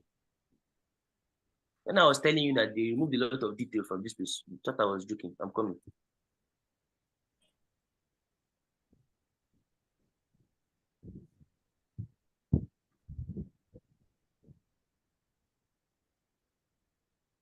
Can you see my slide, Mr. Sulaiman? Yes, please.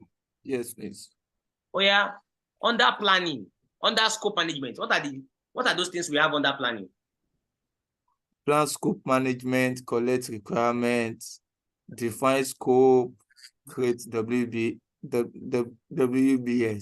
Good. What you are seeing here is telling you that you cannot define your scope until you have collected requirements. Your scope is not a magical document. It's a document that you collate. You move around, you meet with your stakeholders. Chairman, sir, what are your requirements concerning this project? Okay, I want it to be X, I want it to be Y, I want it to be Z. Okay, chairman, this project we are trying to work on, what are your thoughts? How do you want this to, what do you want it to be? Okay, in my own case, I want X to be Y, to be Y, to be Z. You collect requirements. Then you now, collate. And then you now, what's this word? You now solve conflicts. Because somebody might want the same thing. One wants X, one wants Y of the same thing. And the two of them cannot go together. That's why conflict management is a very important skill. You must be able to reconcile positions. Opposite parties, different people want the opposite things for the same thing. So you define your scope by synthesizing and analyzing the requirements you have collected from different parties. So that you know that at the end of the day, what you are doing, what you want to work on, is a true picture of the position of your stakeholders. Is it possible for you to have had this level of detail as a project charter level, Mr. Sulaiman? No. Exactly, no. So that's why I was shouting that at charter level, you have just like over the top. A lot of times, what you have at charter level is usually just the thinking of the sponsor alone, most of the time. So when do we have the full comprehensive scope of the project? And when project manager has done his work, his work on project manager to flesh out the preliminary scope statements into the proper, all of this work, collect project requirements. Who will do it? Is this sponsor that why I'm collecting requirements? It's you, it's your job. It's your job. It's your job to identify the right stakeholders and go and meet them to get their critical input into the project. It's your job. It's your job.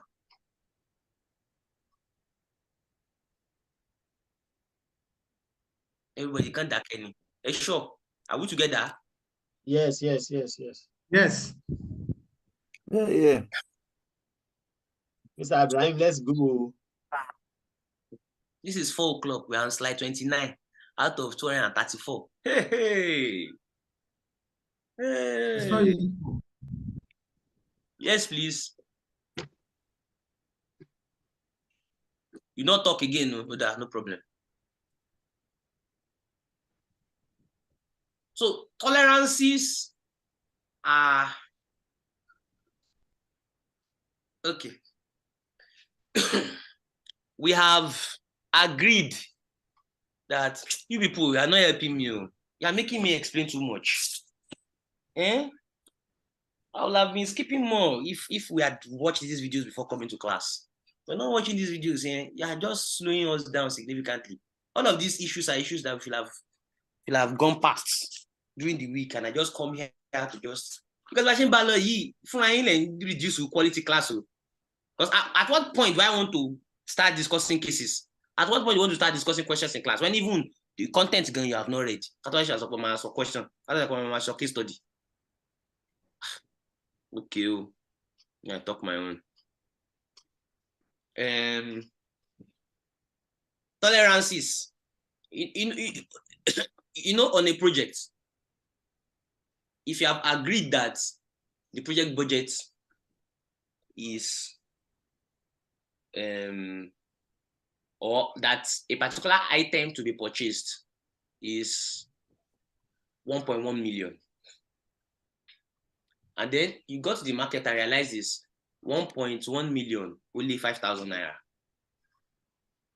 There are certain tolerances that can be agreed on with the your sponsor, that whatever is within the tolerance limit, the tolerance range, you can go ahead without having to come back for another approval. So if, for example, they've added that, okay, for equipment that is between 1 million and 2 million, the tolerance limit of 50,000 naira is allowed.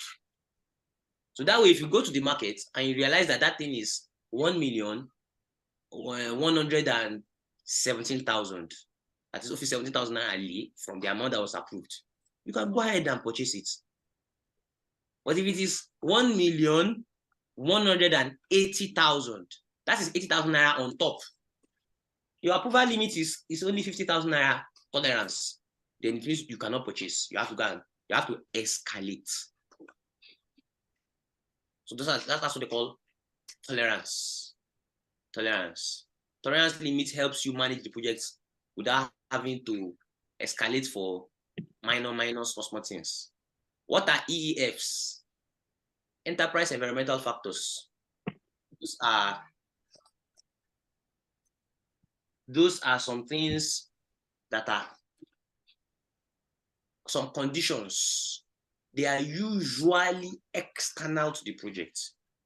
There could be instances in which it will be internal, but it is usually external to the project.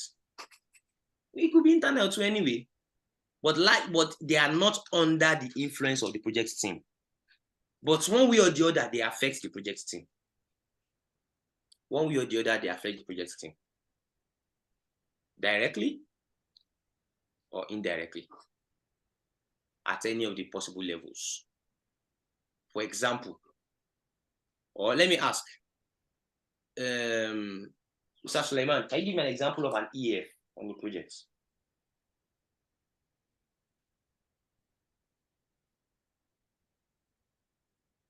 Okay.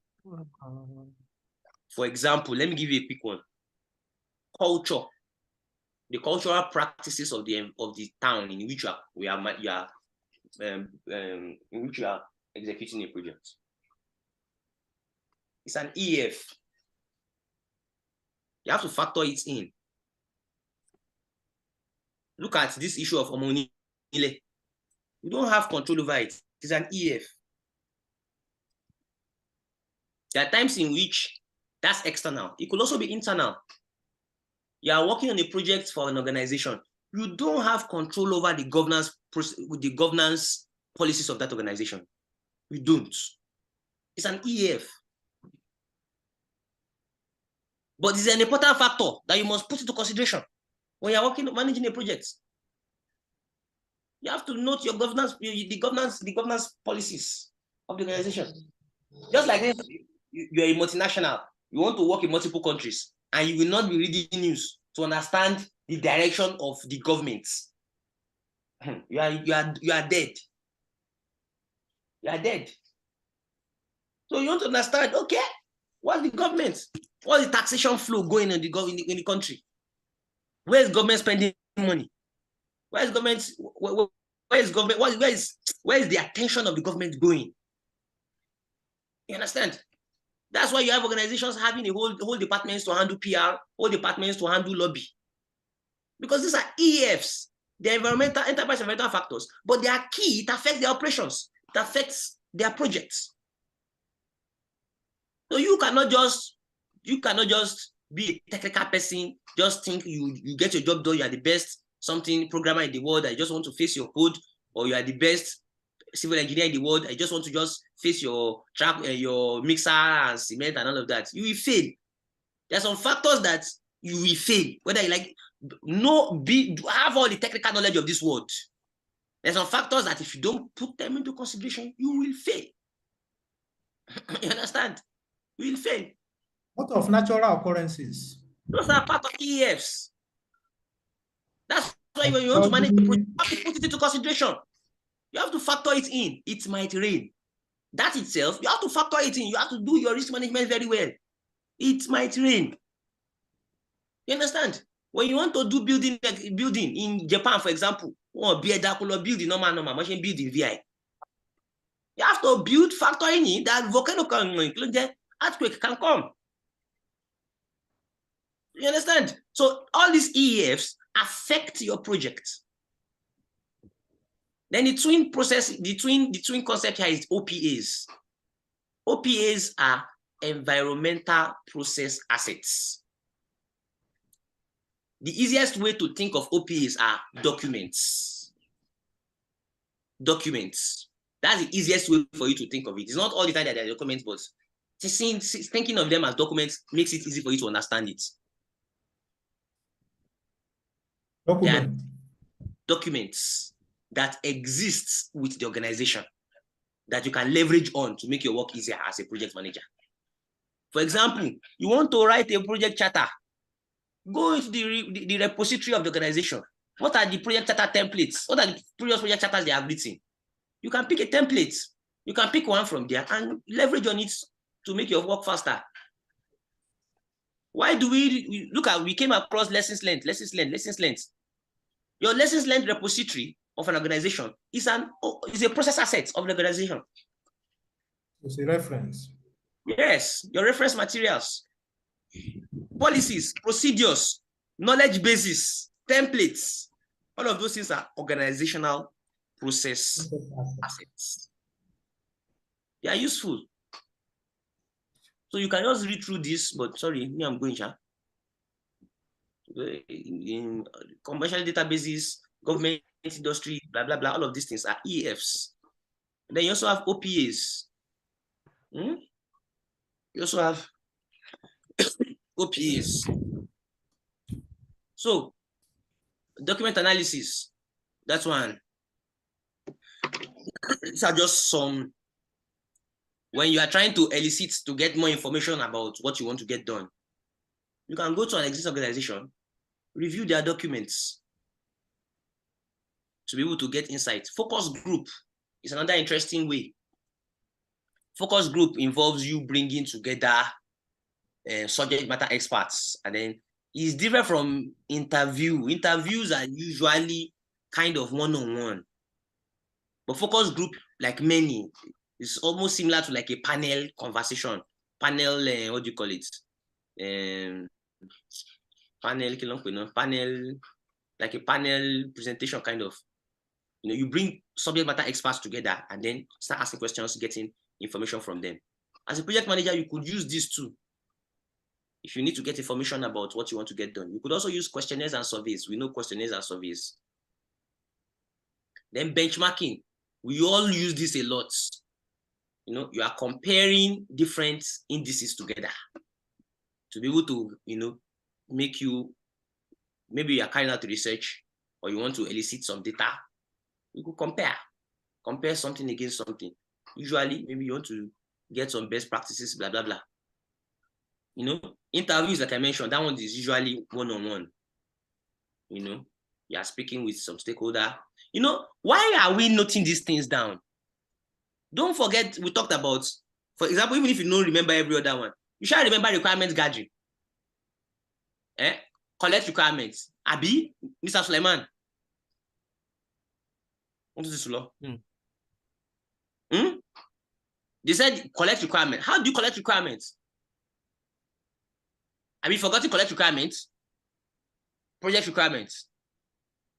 Talk now, if you are with me, talk. Yeah. And I'm asking a question. You collect requirements from the stakeholders. Yeah, how? That's the question. How? How here is all what we are discussing. Benchmarking, interviews, questionnaire and surveys, focus group, document analysis. Sometimes you don't collect the requirements from human beings. Sometimes you collect requirements from reviewing documents. Sometimes you collect requirements from reviewing documents. And then, why do we have group decision-making techniques? There are times in which you need to now, some of the things that you collect, there might be conflicts. there could be times in which you want to now do a lot of a job, you know, you want to do analysis. Be able to say, okay, which one should we push up? Which one should we, you know, deal with, and all of that. So as you have all of this,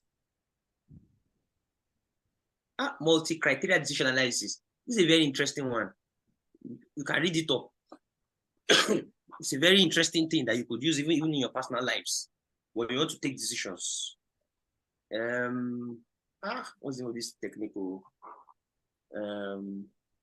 I think under a similar terminology is balance scorecard. BCC, BSC, balance scorecard. That's a very interesting one. You can note that down and go and read about it.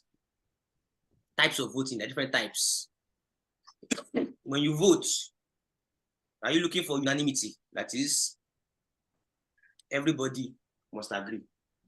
Majority means that once you have more people agreeing. Plurality, this one is usually when you have multiple groups of people. So it's possible that in terms of counting, the people who agree are not more than those who don't agree. But by the time you look at it, by the time you factor in the groups, just like maybe like political party in the House of Assembly, for example, now, you know. So the largest block of people, even if majority is not achieved, this happens. And then those agile that we discussed, thumbs up, down, fist of 5, we discussed that last week. Sir, why don't we have consensus here? Consensus is unanimity now. Okay. But I want to refer this to one of our questions that lay emphasis on the consensus. So I think consensus should mean that at least 100% agreement, even if there is if one is not if one is not supporting, that means that would never fly. And that's what is meant by unanimity. Everyone agrees on a single course of action. But there was a question during our assignment. Okay. Laying emphasis on the consensus. So some people agree, but among the answers provided, so one say 100% agreement, then majority, this and that. So those who choose 100% agreement, you know, were not considered. Okay. What does consensus mean? Consensus, Yeah. that everybody. Sorry. Why don't you take water, sir? Yeah, thanks. I have water beside me. I've been taking it small. I don't know why the cough has refused to go. Thank you very much, sir.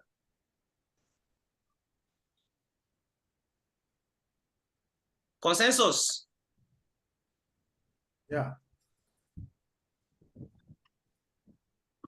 There are times in which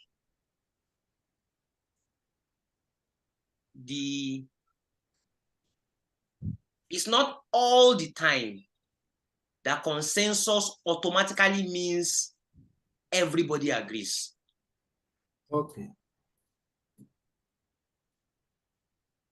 It is not all the time that automatically means everybody agrees. But it just means that, well, generally, let me see the question. If you take me to the question that you're talking about. Because generally, consensus means that there could have been some level of friction before, and one way or the other, they've been able to manage it, and they now have a shared direction at that point. So that's why they say we have reached a consensus. At that point of reaching a consensus, it kind of gives you the impression that yes, everybody are moving in the same direction.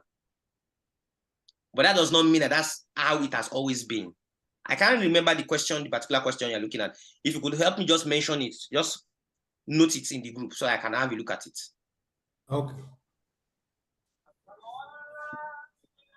Let's go on. Let's go on. Okay. So other ways of you eliciting data is observation. You could also get information from people just by observing them. You might not even have to ask any question, just by looking at them, how they are doing their job, as they are doing their job. You could also have facilitated workshops.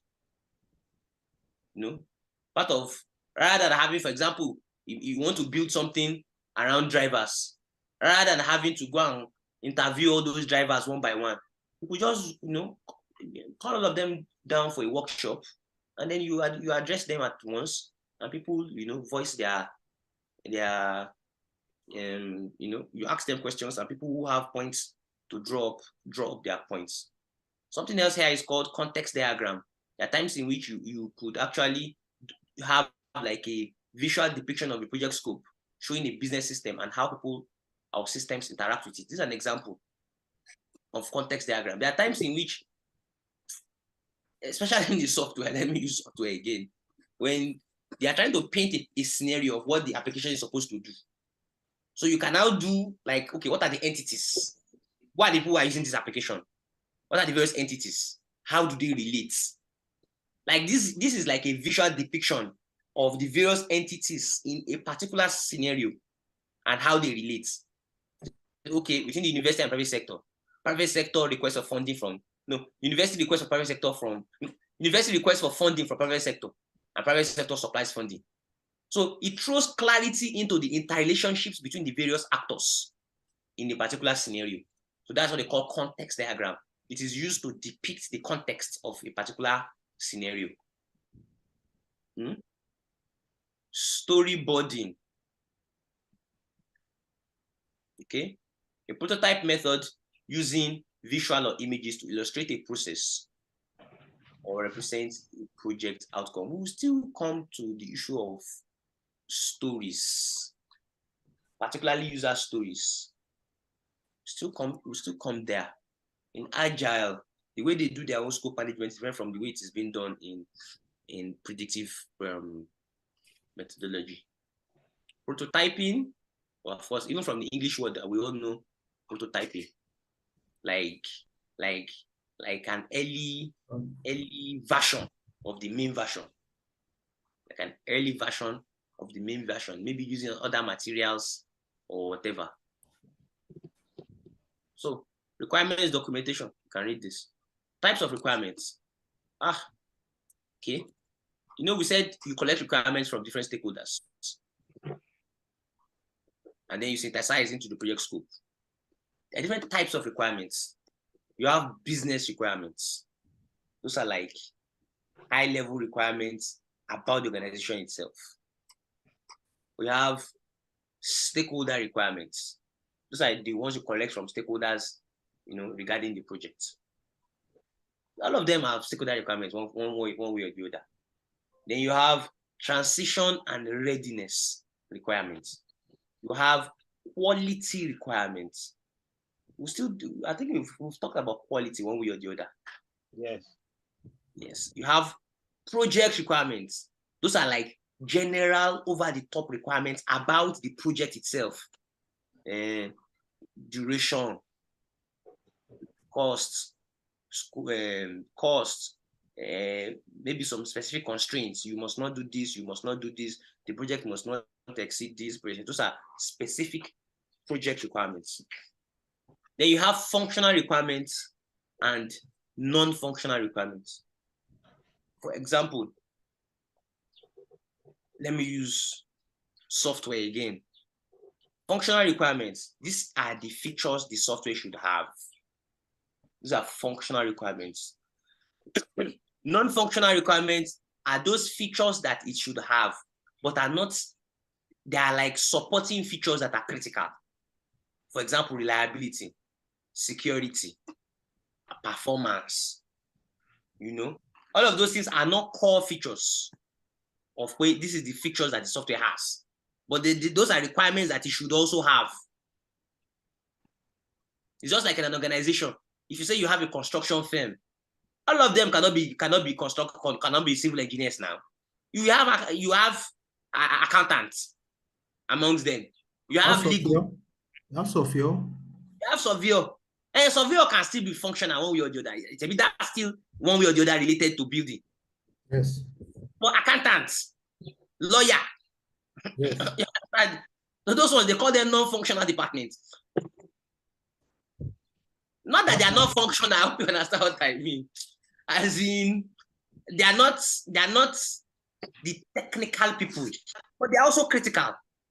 You have security men too. You have security men, yes, exactly. You understand? So not everybody will be. So just like in a project too, there will be some requirements that are core to the main thing. There are some of them that they are critical, but they are not core to the main features of the deliverables.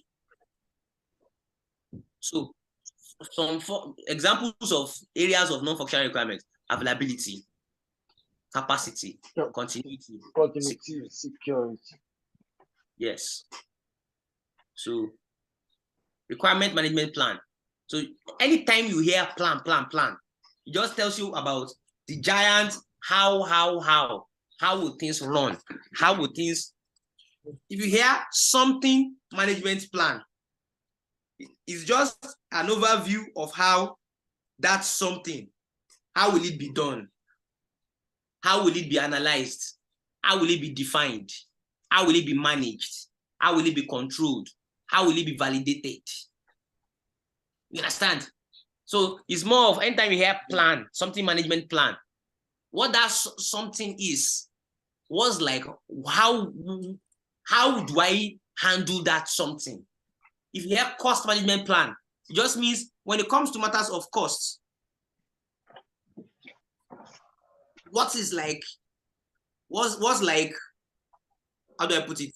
When it comes to matters of cost, how do you want to do it? Manage costs. What are the whats? What are the hows? Requirement management plan. When it comes to matters of requirements, what are the whats? What are the hows? What is the requirement? How do I define a requirement? How do I analyze it? How do I document it? How do I manage it? All of this is you put in your requirement management plan. You will come across something management plan. You come across so many of them. Anytime you just hear a management plan, just think of it as like a raw document that tries to predict, that tries to document so much about how that something will be done throughout the project. For example, requirement management plan. If you are collecting requirements, how do you plan? How do you track? How do you report? And then there's another thing called configuration management. We'll still discuss that. Configuration management is about versioning. Configuration management plan is about versioning. Anytime you hear configuration management, think of versioning. Let me give you an example of why you should think of versioning very well. How unfortunate will it be for somebody to be working with last year's version of a building plan when it has been revised 3 times? You can already start spending busy. You understand? So you working on a project, how do you ensure these things are not simple things? So if you are not careful, how do you ensure every relevant person has the most updated version of every critical document they need to do their work? They call that configuration management. How do you handle your version control? So these are not small things. It's something they call requirements traceability matrix. What it does is that throughout the life cycle of a project, they want it such that you should be able to know that where did this come from? No, it was chief that said we should do this one. This one call, no, it was director of finance that said we should do this one. This one call, no, this one is also director of finance. In fact, director of finance said we should do it like this. And the director of human resource said we should do it like this. But we eventually, asked them and they reconciled amongst themselves, and we went with one for director of finance. At any point in time, you should be able to trace a requirement to say, okay, this is where it came from, and this is how it has gone from the beginning. Mr. Suleiman, are you there? Yes, sir. Can you read this to us quickly, please? Collecting project requirements. Review. Scope management plan. Requirement management plan. Stakeholder engagement plan. Project charter. Stakeholder register. Use tools and techniques such as interview, focus group, facilitated workshops, group creativity techniques. Now, if I were to ask you, why do we need stakeholder register when we want to collect feedback? Because you are getting the requirements, you are to engage the stakeholders. So you need to identify that, you need to know each of the stakeholders. Oh yeah, prove to me that your head is deep. Why do we need project charter when we want to collect requirements? Sorry? Why do we need project charter when we want to collect requirements? Because it's the Nico, wait, don't jump. So calm down. Yeah, answer now. I'm listening. Yeah, I say it's because it contains the preliminary scope of the like the summary, the description of the project. So you still need that to go detail. Well, say that you are correct. If you also say that your project charter already contains some base project requirements, we are all saying the same thing. You can also now say that your project charter contains some base information about the project. In fact, do you know that your project charter can contain some constraints about how you will collect project requirements. For example, your sponsor could have put it for you in your project charter that if you collect requirements, don't go to the director of finance. Yes, constraints. Those are some constraints. It could be there in the charter that they have already given that guideline that only collect requirements from X, Y, Z. You understand? Yes, sir. Okay, before I release you,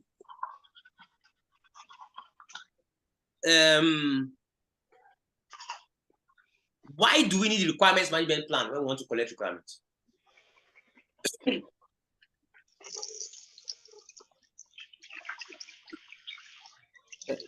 Requirement management.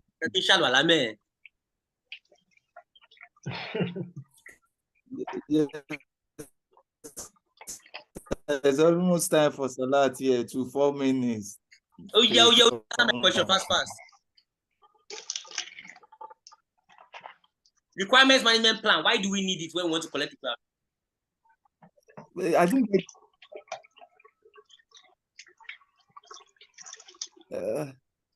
According to class, I've told you anytime you hear something management plan, what are the house? the house, yes. Collect requirement. To bá gbà tán, báwo ló ṣe máa document ẹ̀? To bá gbà tán, báwo ló ṣe máa reconcile ẹ̀? To bá, you know, all the house about requirements is in your requirement management plan. Understand? How do you reconcile? How do you document? How do you track? How do you all of those things? You put it inside the requirement management plan. A component of the project of project management plan that describes how will requirements be analyzed, how will they be documented, how will they be managed. Okay. Yes, sir. Thank you very much. We have succeeded in finishing 60 slides out of 234.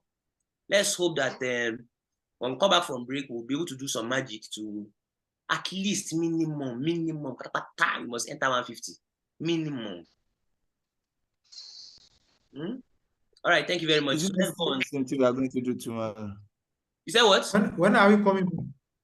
And 20 minutes time. That's 16:40. Inshallah.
Hello.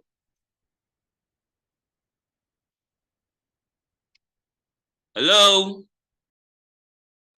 Hello. Salam alaikum. Alaikum salam. Oga Yinka. Alaji Olayinka, are you there? Mr. Oluseyi, only you waka come. Yeah, let's get to it. They will join us now. I don't know. We also have a follow on Raka 18.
Oh, wow.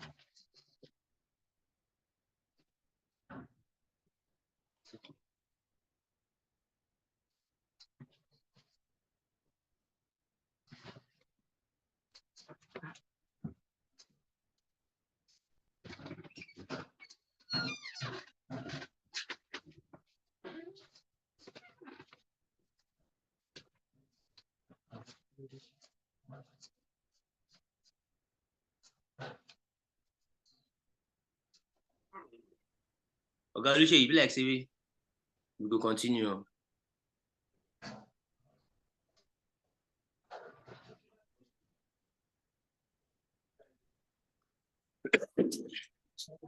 Oluseyi, Abuse don't go. I should calling him.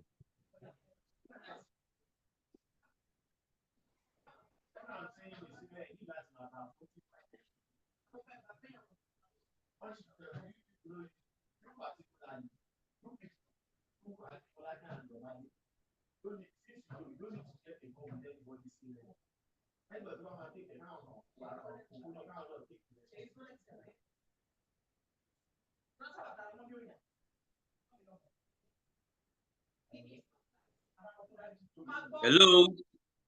Hello.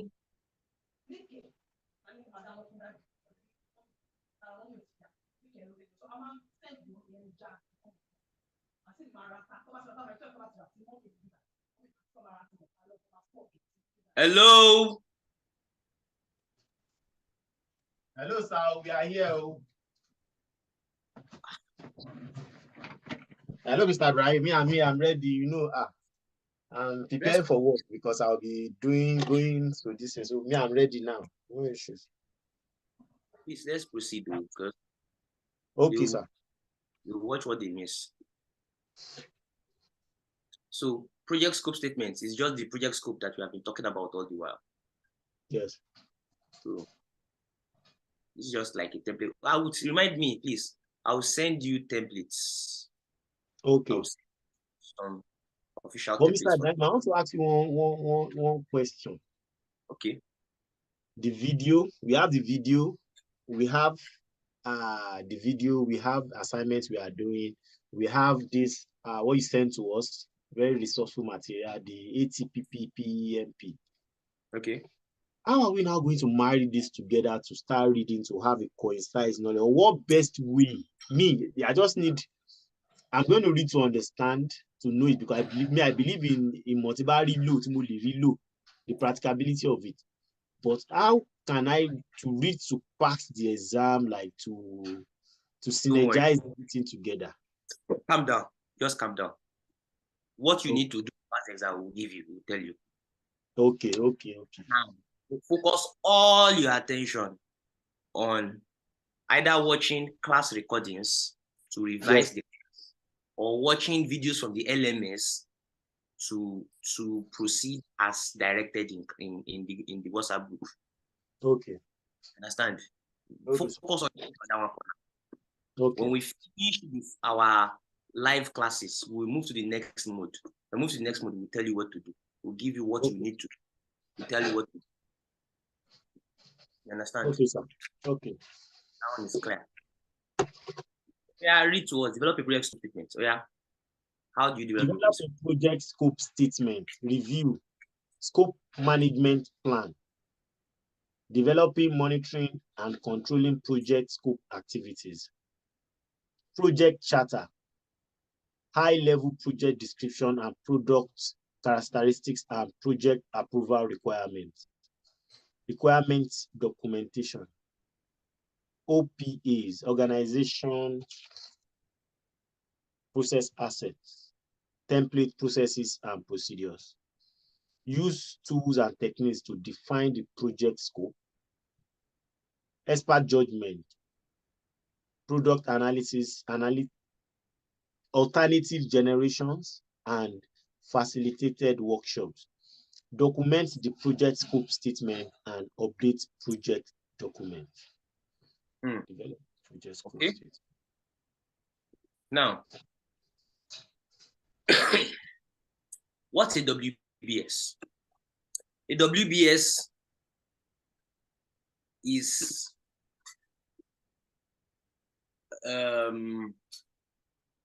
hierarchical structure that is used to depict the scope of a project as broken down by different levels.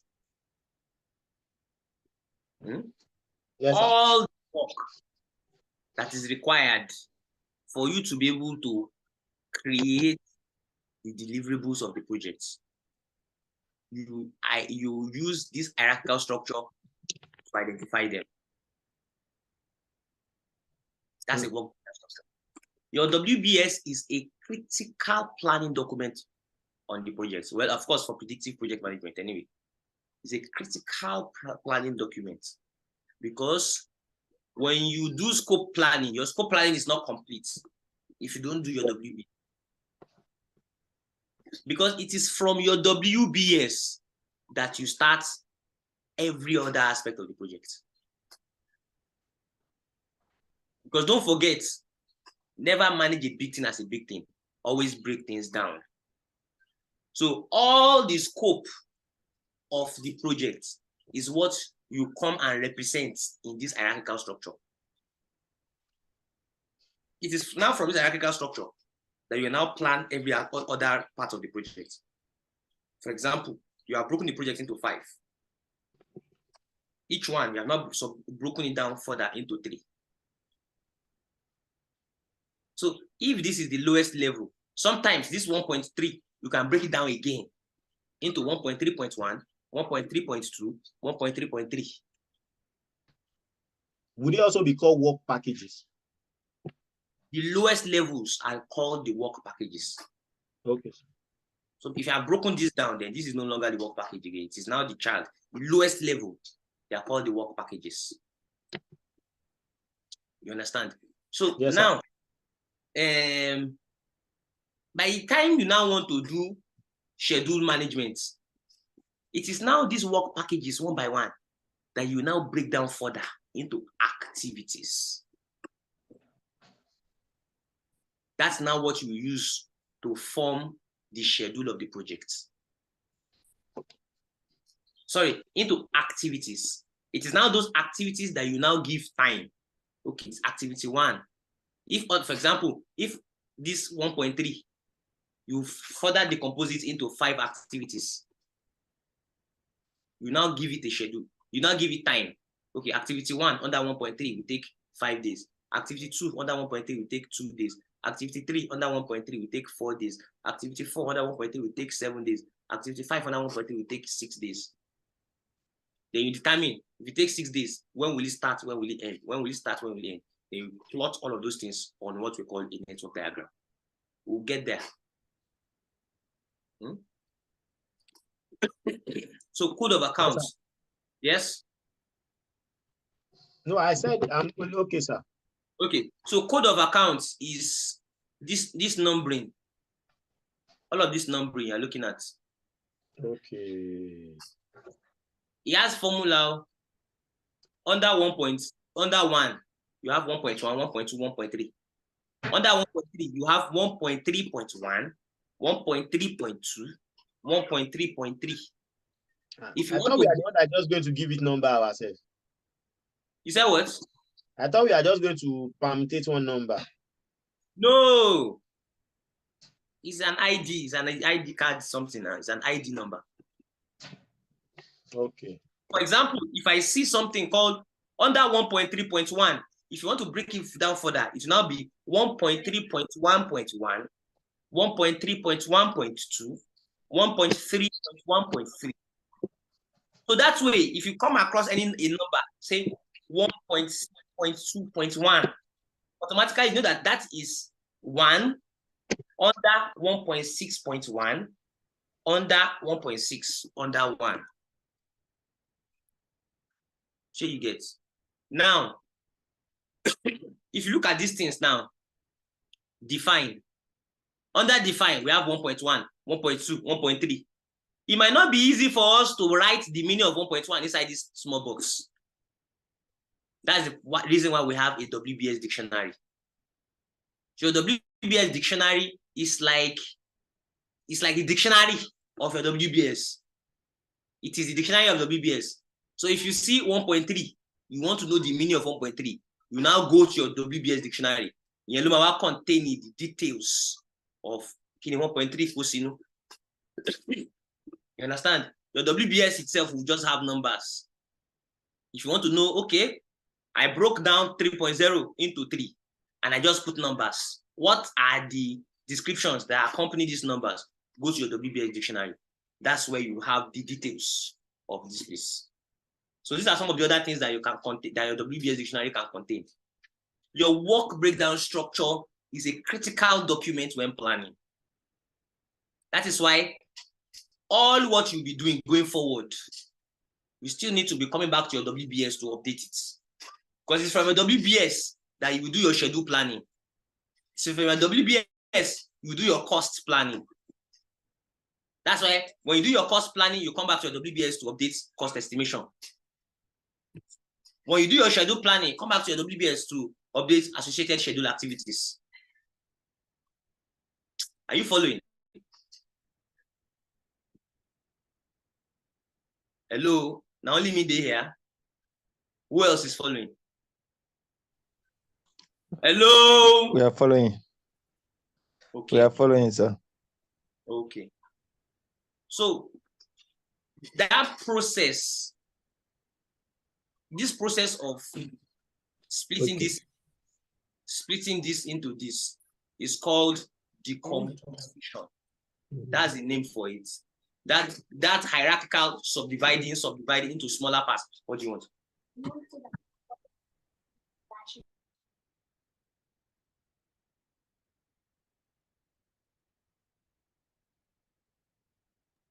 So, sorry, it's called decomposition.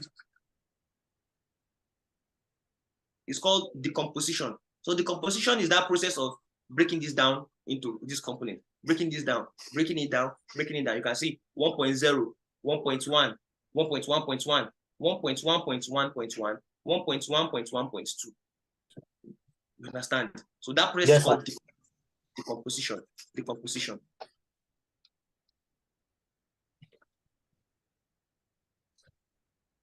Okay. So control accounts and work packages planning. It is when you do cost management. When you do cost management, that's where you would explain what control accounts. So you might not understand this. When you do cost management, you understand it. Work package. Work package is the lowest level of your WBS, for which cost and duration estimates can be easily estimated and managed. I was expecting somebody to ask the question that if you are breaking down, at what point will you stop breaking down? Oh. Will you continue to break down indefinitely? No. You continue to break down because the whole idea is you want to get to a level whereby that thing is small enough for you to be able to estimate the duration for it, or for you to be able to estimate the amount you need to be able to get it done. For example, if I were to ask you now, how much do you need? How much do we need to build a block of 50 of 50 plus or 50 3-bedroom flats? I ask you for that amount. It's not likely you'll be able to do it because there's so much involved. But if you break it down, you keep breaking it down until you get to some smaller deliverables that you can easily estimate the cost, you can easily estimate the duration for it.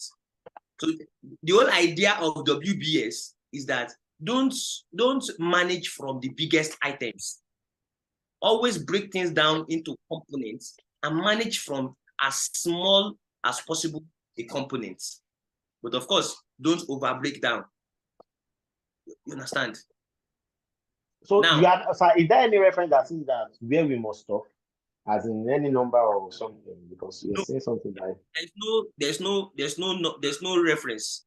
The only reference is that you continue to break down until you get to a level that you are comfortable with, that you can manage in terms of estimating and managing the cost and the duration.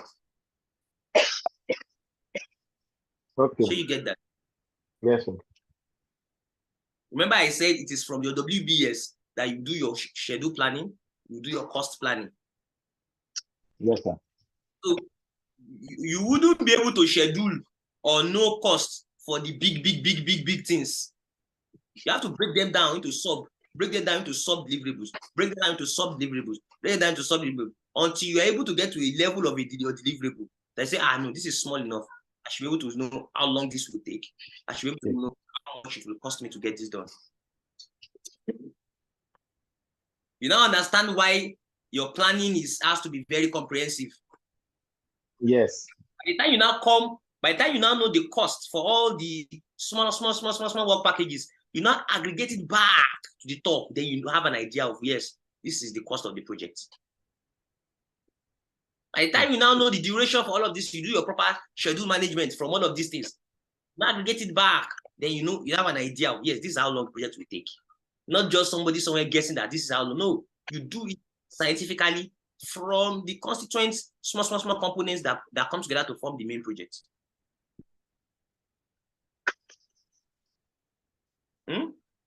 Yes. Okay. So you have your scope baseline. Your scope baseline, what is a baseline? A baseline is, we said at the beginning of the project, you have a preliminary scope. Yes. As you are working on the project,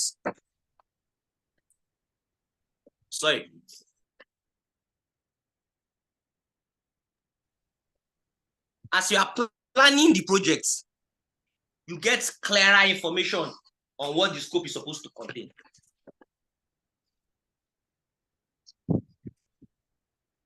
When you have done your scope planning, you have your scope, you have collected requirements, you have defined your scope. Now you have your scope.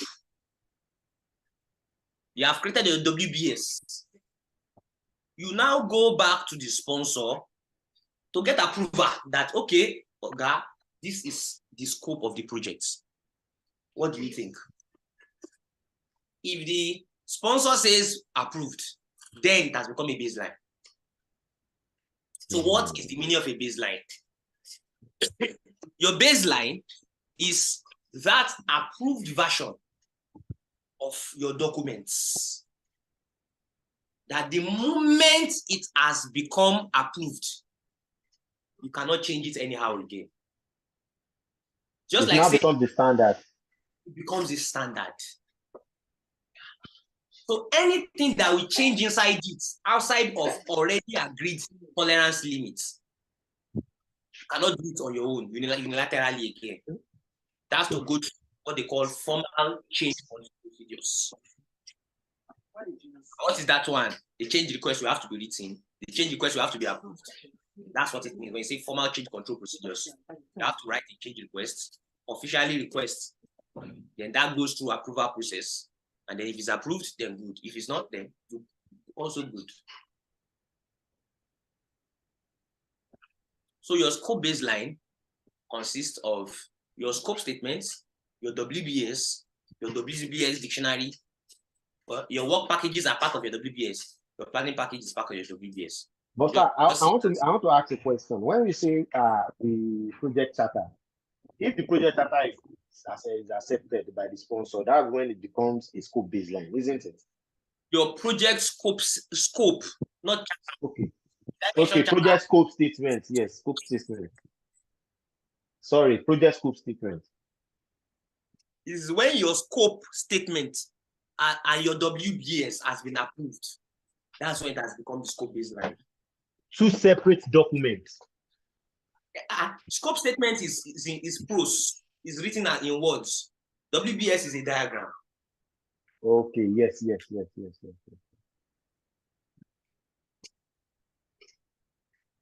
So this just tells you some of those things you have to review when you want to do your WBS. So now let's talk about some aspects of Agile in managing scope. Now, you have your product backlog. Your product backlog is a list of expected work that is to be done to deliver the products. Just like you have product scope, project scope. These are some attributes of a project backlog. It changes throughout the project. Yes. Especially grooming is that process of continuously refining what you have in your backlog. Refining, look at your backlog as like your list of to-dos. Those things that are yet to be done on the project. They are like sorry to cut you short. In predictive methodology, are we going to use product backlog? No. Are we going to use backlog? In predictive methodology, you use your WBS is your basis for planning. Basis for planning. Yes, but in Agile, they don't use WBS. What they use is your backlog. Compile all your to-dos. Put them in the backlog. Continuously refine your backlog. Add more, remove some. Depending on how the change that you are operating in is taking you. Add more items there, remove some items. It's called backlog grooming. You understand? And now your backlog too. The content of your backlog should be prioritized. The first item in your backlog is expected to be the most important aspect, the most important to do in your backlog. The next one is supposed to be the second most important at every point in time. So you have to be grooming your backlog. You be adding some, you remove some, depending on circumstances. Okay. So, iteration backlogs include items from the product backlog that can conceivably be completed within the time period based on team's capacity. You know what this means? Your backlog is the giant list of all the to-dos for the project. But remember, in Agile, you are working in iterations. We call it sprints. Understand? So, if your backlog contains 72 items, but on these current sprints, you have selected the first 5. Those first 5 are the iteration backlogs for your current iteration. Okay? So what are user stories? User story is a scientific way of describing your to-dos. Those to-dos that I talked about, those to do, we should, we will, we do, all those things. The scientific way, I just use scientific, like a special way of writing it. They call them user stories. It is done in a format that you want to ensure that anything you want to say you will do, it has to be relevant, particularly from the user's point of view. It has to be relevant, particularly from the user's point of view. So there's a format that you use to say it. Okay, the format is not even here, Seth.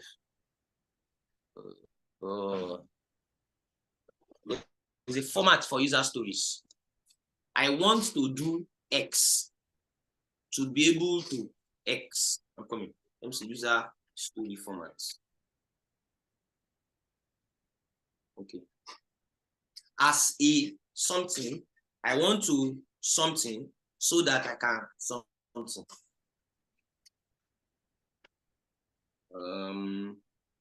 Let me get an image that help us. User story.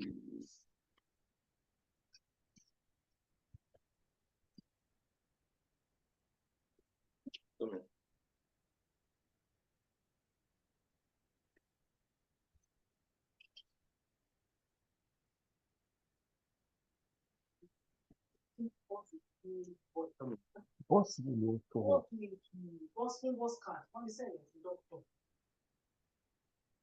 Okay, if you check, I just shared an image.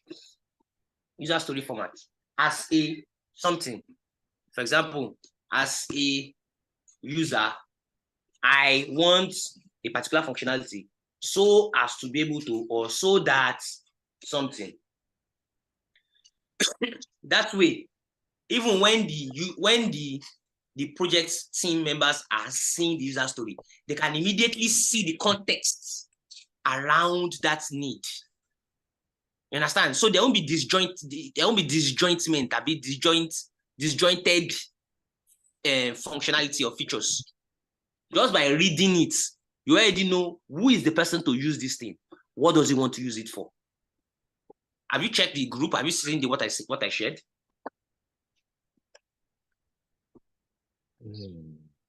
Hello? Yes, sir. We are looking at it. Alaji Akoni, Alaji Olayenka, are you with us? Okay. Is Mr. Sulaiman with us? But sir, it's just Yes, one sir. template to as user story, end user, one. Just one.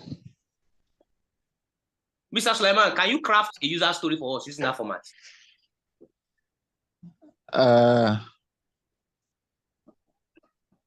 Okay.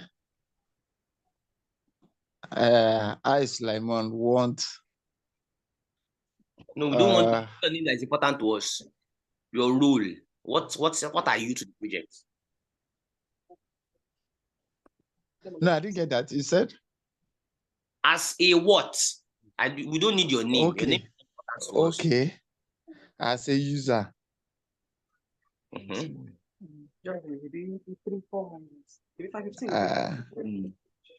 As a user, I want to be able to select my choice from the menu on top. My choice of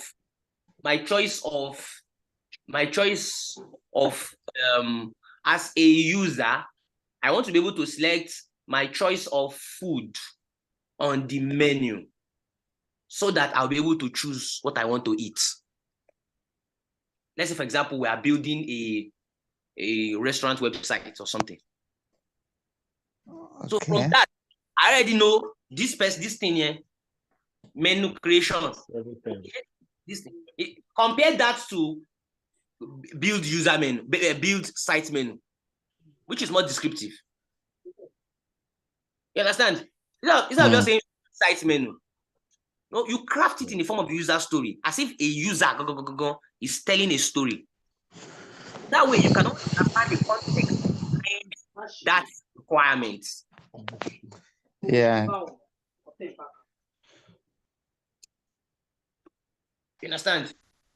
This is even more detailed. You will know why you are doing it and what the user will benefit from it. Yes.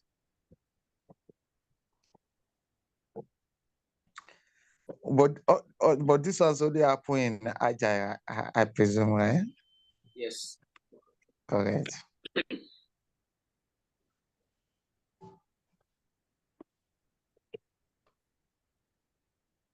Okay.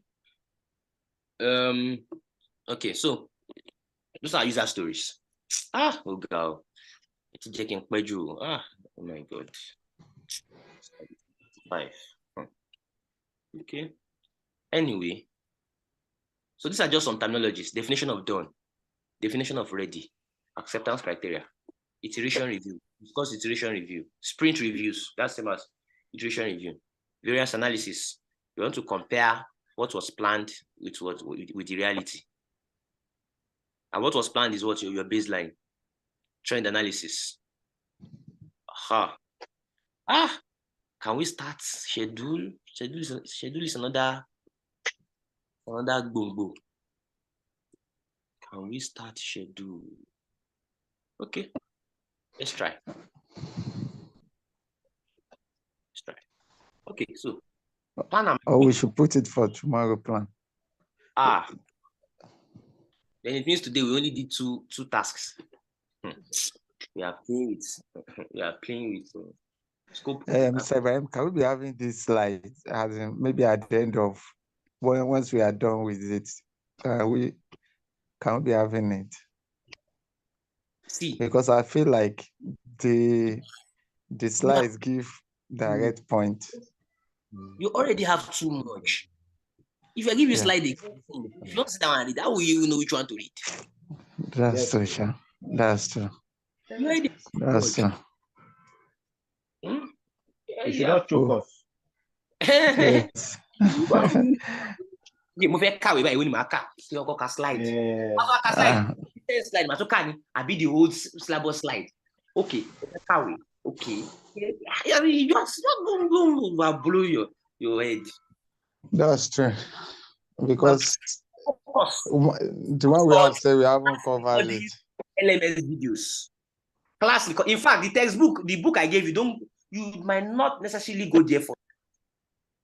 Focus on class recordings, LMS videos, and instructions in the WhatsApp group. For now, focus on just that. Okay. Focus on those ones for now.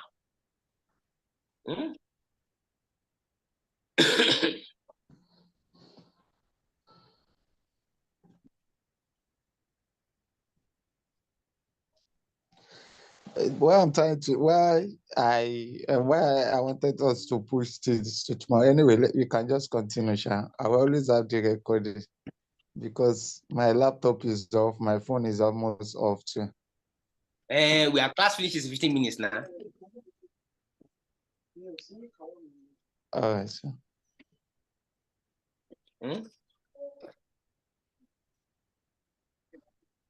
Okay, so now that we have become professors when it comes to matters of school, let's talk about it.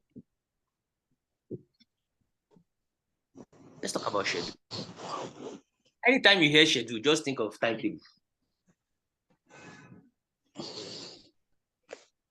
Anytime you hear schedule, just think of timetable. That's what you mean by schedule. So how do you form timetable for your project?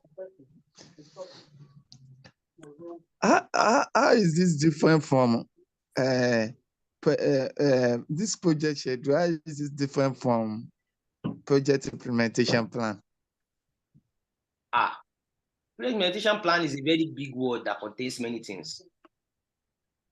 Because my understanding of it is like, because I went through this inside the group, the note you drop regarding plan and manage schedule. So I was asking myself, how is it different from project implementation plan? Because in it, you will have the task to be carried out and the schedule to say, okay, this is the time that is binding it. I don't know. See, Which we always have in project implementation plans. You yes, give the role of the stakeholder, the task that is required, the time that is expected to be completed. yes. Your project implementation plan, your project plan.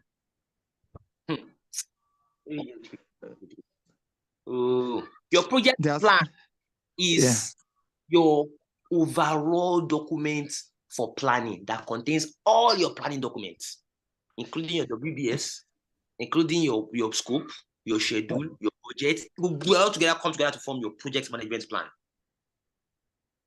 But project management plan is the bigger version of everything. I'm talking of project implementation plan. I want to believe that project implementation plan is found inside the project management plan. Am I correct? You see, don't let this thing sometimes it could be confusing, Mr. Ibrahim. Honestly, sometimes I just feel like don't bother yourself. Project, I don't know the right word to use. Stated. It as another name. Hello, are you there? Yes, sir. Yeah, but somehow you are breaking. I'm just hearing some voices in the background. It's just another fancy word for your project management plan. Okay. Understand? It's just another fanciful word for project management plan. And it's like your gargantuan mother plan. Gargantuan mother plan. So matters of how you plan your scope, how you plan your schedule, how you plan your cost, how you plan your resource needs, how you plan your communication, how you plan your stakeholder, how you plan all of those things. They are part of your project plan. Your project plan. Either you call it project management plan, or you call it project implementation plan, or you call it project plan. They are all the same. But you cannot approach it directly. You have to first of all teach it from talking about how do you generate all those individual constituents. Now we have discussed how to plan your scope. Abi, now let's talk about how to plan your schedule. Even if you do not know any other thing, I have already explained it to you that your schedule planning is a follow-up to your scope planning, right? We're not listening, we're only distracting. Your schedule planning is a follow-up to your scope planning. It is after you have done your WBS, that's when you can now start talking of schedule. In schedule planning, from your WBS, you now do a further decomposition of your work packages into activities. And for each activity, you want to do these things. You want to look for the duration, you want to look for the start of the activity, you want to look for the finish, start date of the activity, finish date of the activity. You can see it from this diagram. You understand? You can see it from this diagram. For every activity, you want to know how long will it take, when will it start, when will it finish. It is when you now have for all your activities. I'm coming. When you have this for all your activities, you now plot it on a diagram. There are different diagrams: network diagram, Gantt chart, depending on who you are talking to. If you are talking to the top level management, you can use a milestone chart. If you are within the team, you can use a network diagram. For example, I'm using a tool like projects, Microsoft Project. Hello, sir. Hello. It seems his network went offline. I have a question.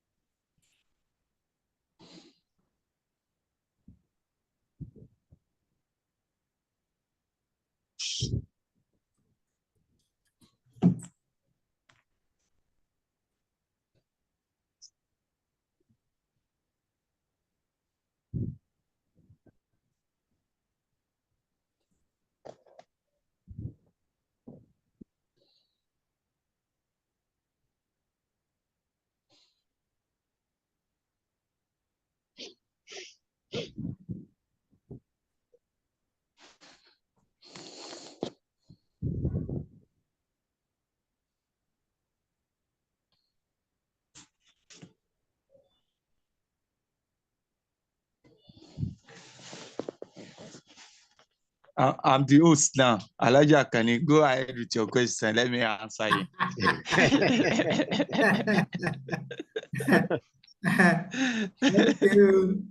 Okay. I want to ask if the project schedule is the same thing as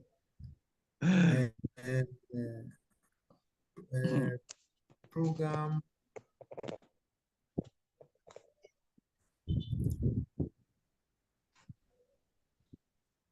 Hello, sorry, I don't know. It just come out to me. Yeah, I have to switch to Glow. That's networks. I have a question, Sha. Yeah, quickly, please. Okay, please. This project schedule element are fitting in into what from our hand used to call program of works. So can they be the same thing? If it does what I've described, then they're the same thing. See, don't get fixated on terminologies. Get fixated on the features. What does it do? Different industries call these things different names. Okay. Understand? It's not the terminology itself that is the most important. The most important thing is what does it do? So once you have an understanding of what it does, you are fine. The most important thing we need here is to substantiate the fact that when you have your WBS, when you have your project, what do you call it? When you have your project, when you have your project, you can have your project schedule in different formats. You can have your project schedule. When you have your activities, your activities are extracted from your WBS. When you have your activities, you just need to get what's the start date, end date of each of your activities. Once you have that, the next thing for you is to plot your activity duration, start and end time. Plot it on your graph. Plot it on whatever, either on a Gantt chart, or you plot it on a network diagram, or you analyze it into a project milestone list. Okay. So benchmarks and historical data, of course. Well, how do you get your estimates? Sir, we can't see your video anymore. So we can't see your. I'm not sharing. Okay. Okay, I'm coming. Okay. And another thing I just noticed now is that the project. Can you hear me, sir? Yes. I have an observation. The project schedule does not. The tasks are not assigned at this stage. We only break down the activities, then the timeline for it. Am I correct? Hello, I can't hear you. Hello, can you hear me now? Yes, I can hear you. I can hear you. Yeah, I'm saying that what I noticed in the project schedule is that we only have activities with the timeline, with the start and end date, but it does not contain there's no assignment in it, like saying this is the stakeholder that is responsible for this. No, wait, don't rush. Remember I told you, I said it is from this place that you carry out every other thing. You are already going into resource management. We've not got into resource management. What you have just said now is resource management. You are already seeing how those pieces are coming together. Okay. So project management is not one thing. It's not one thing that is called project management. As you are doing all of those blocks, you are fitting into the whole. Then but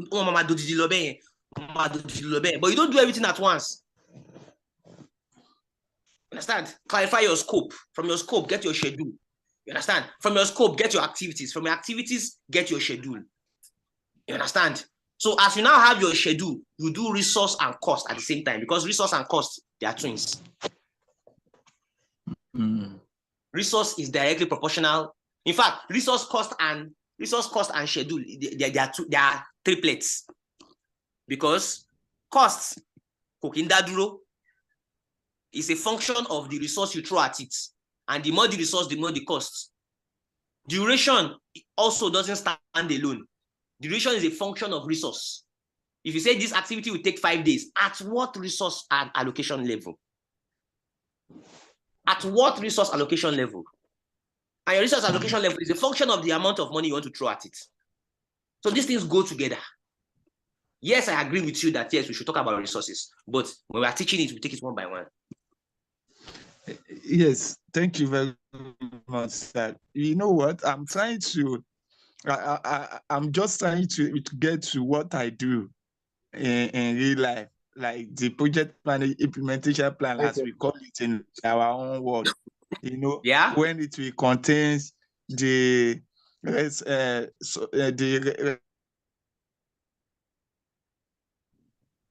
activities, the time that is expected to be completed, the start and end time, then the status, and then the status of the activities. If it is completed, if it is not completed, if it is ongoing, in progress, you know. So we have a single document that covers all of that. We call it project implementation plan. That's why I've been pushing for, trying to get more understanding of it. But I think I have your single document, what I was looking for. I'm getting it. In this class, we are taking project management from the basics. I'm sure the next time you look at that document, you will see it clear. You see, because you understand it, blocks now that came together as one document. Before you were filling boxes. Now you'll be able to understand the science behind how our clinic should come together. You understand? So that's yes. Okay. Oh yeah. Let us say something. Hello. Me? Are you talking to me? Somebody said please now. I did not hear the person. Anyway, where do you get all this your data from? Your schedule data. You can use benchmark. Ojo meji la fi npo cement. That's benchmark. Or well, is that benchmark or no? Is that historical data? Benchmark is no and that's historical data. You could say benchmark is okay. You want to compare something against maybe some standards in the industry or some other existing information, you know. So your schedule management plan, even if I don't show you the definition, anytime you hear something management plan, by now you should already be able to define it even without checking the textbook.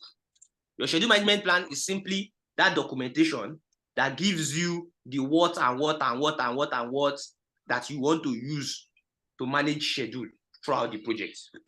For example, how do you do your timing? How do you develop your schedule? In fact, what criteria do you want to use to define your activities? Because don't forget, your activities, they are not obvious. You are the one to extract activities from your work packages. How do you define it? Based on what criteria do you want to use? For example, Mr. Olushe asked an important question. Tell an important question. Okay, how do you know when to stop decomposing? At what point will you stop? You understand? So people use some heuristics. For example, in some organizations, they will say, okay, stop decomposing once you get to a work package that will take about 2 weeks. You understand? So it's not necessary that you decompose any decomposition further after that, you have gone into activities. You understand? So all of these things here, you'll have put it in your schedule management plan. How do you do your composition? What criteria do you want to use? How do you develop your schedule? How do you monitor your schedule? How do you control your schedule? So all of these things, you put it in your schedule management plan. Which scheduling system do you want to use? What tools do you want to use? And all of that. So components of a schedule management plan. The accuracy of estimates. Your project schedule model. The organizational procedure used within your WBS. Units to be used. If you are talking of time, what units do you want to use for your time? Is it hours? Is it minutes? Is it seconds? Is it days? Is it weeks? You know, all of these things, you put it in your plan. You know, details, description of how your schedule management processes will be documented throughout the process. How will you do your reporting? Your thresholds.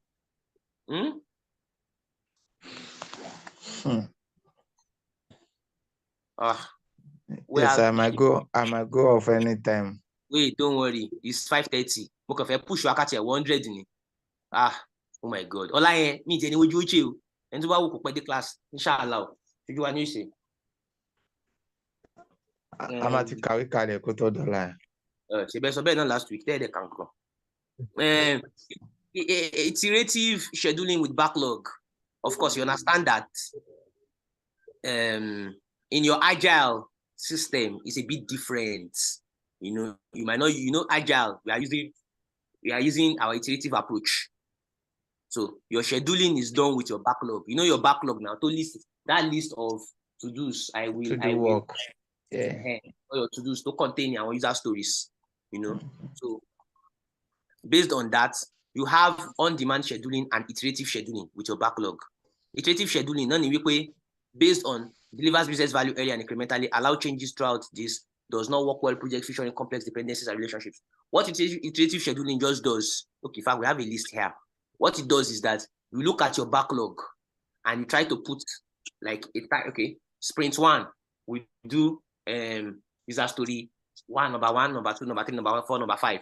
Sprint 2, okay, let's see, maybe we'll be able to do user story 6, 7, 8. Sprint 3, okay, maybe we'll be able to do user story blah, blah, blah.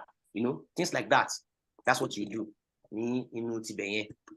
So use progressive elaboration to schedule activities. Use a specific time window. This is your sprint. You did 2 weeks. If you want to do 2 week sprint or 3 week sprint, Define requirements in user stories. This is what this is telling you, that populate your backlog. I hope you understand what I mean by that. Populate your backlog. Solution, you do understand what I mean by that? Can you come again? I'm in the bus, so it's kind of... Populate your backlog. Populate your backlog. Okay. Define your requirements in user stories. Prioritize your user stories. Set based on priority and time box. Add remaining user stories. Construct later based on their priority. This is just telling you, okay, how do you do your backlog grooming in terms of, okay, how do you populate your backlog and how do you continuously manage the content of your backlog? That's different from on-demand scheduling. On-demand scheduling does not use traditional schedules. You need something to be done now. Team members pull work from a queue when available. When you say on-demand, it is when that thing needs to be done, it gets done. Imagine if something is priority 10 on the backlog, it needs to be done now, and you're able to pull it out of number 10, put it in number 1, and you get your team to work on it immediately. You understand? So works best when activities can be divided into equal amounts. Does not work well with projects comprised of complex dependencies. Let's end the class on this note. So these are some of those things. Okay, let me ask a quick question. Mr. Sulaiman, why do we need EFs when we want to develop schedule management plan? Why do we need to review our EFs?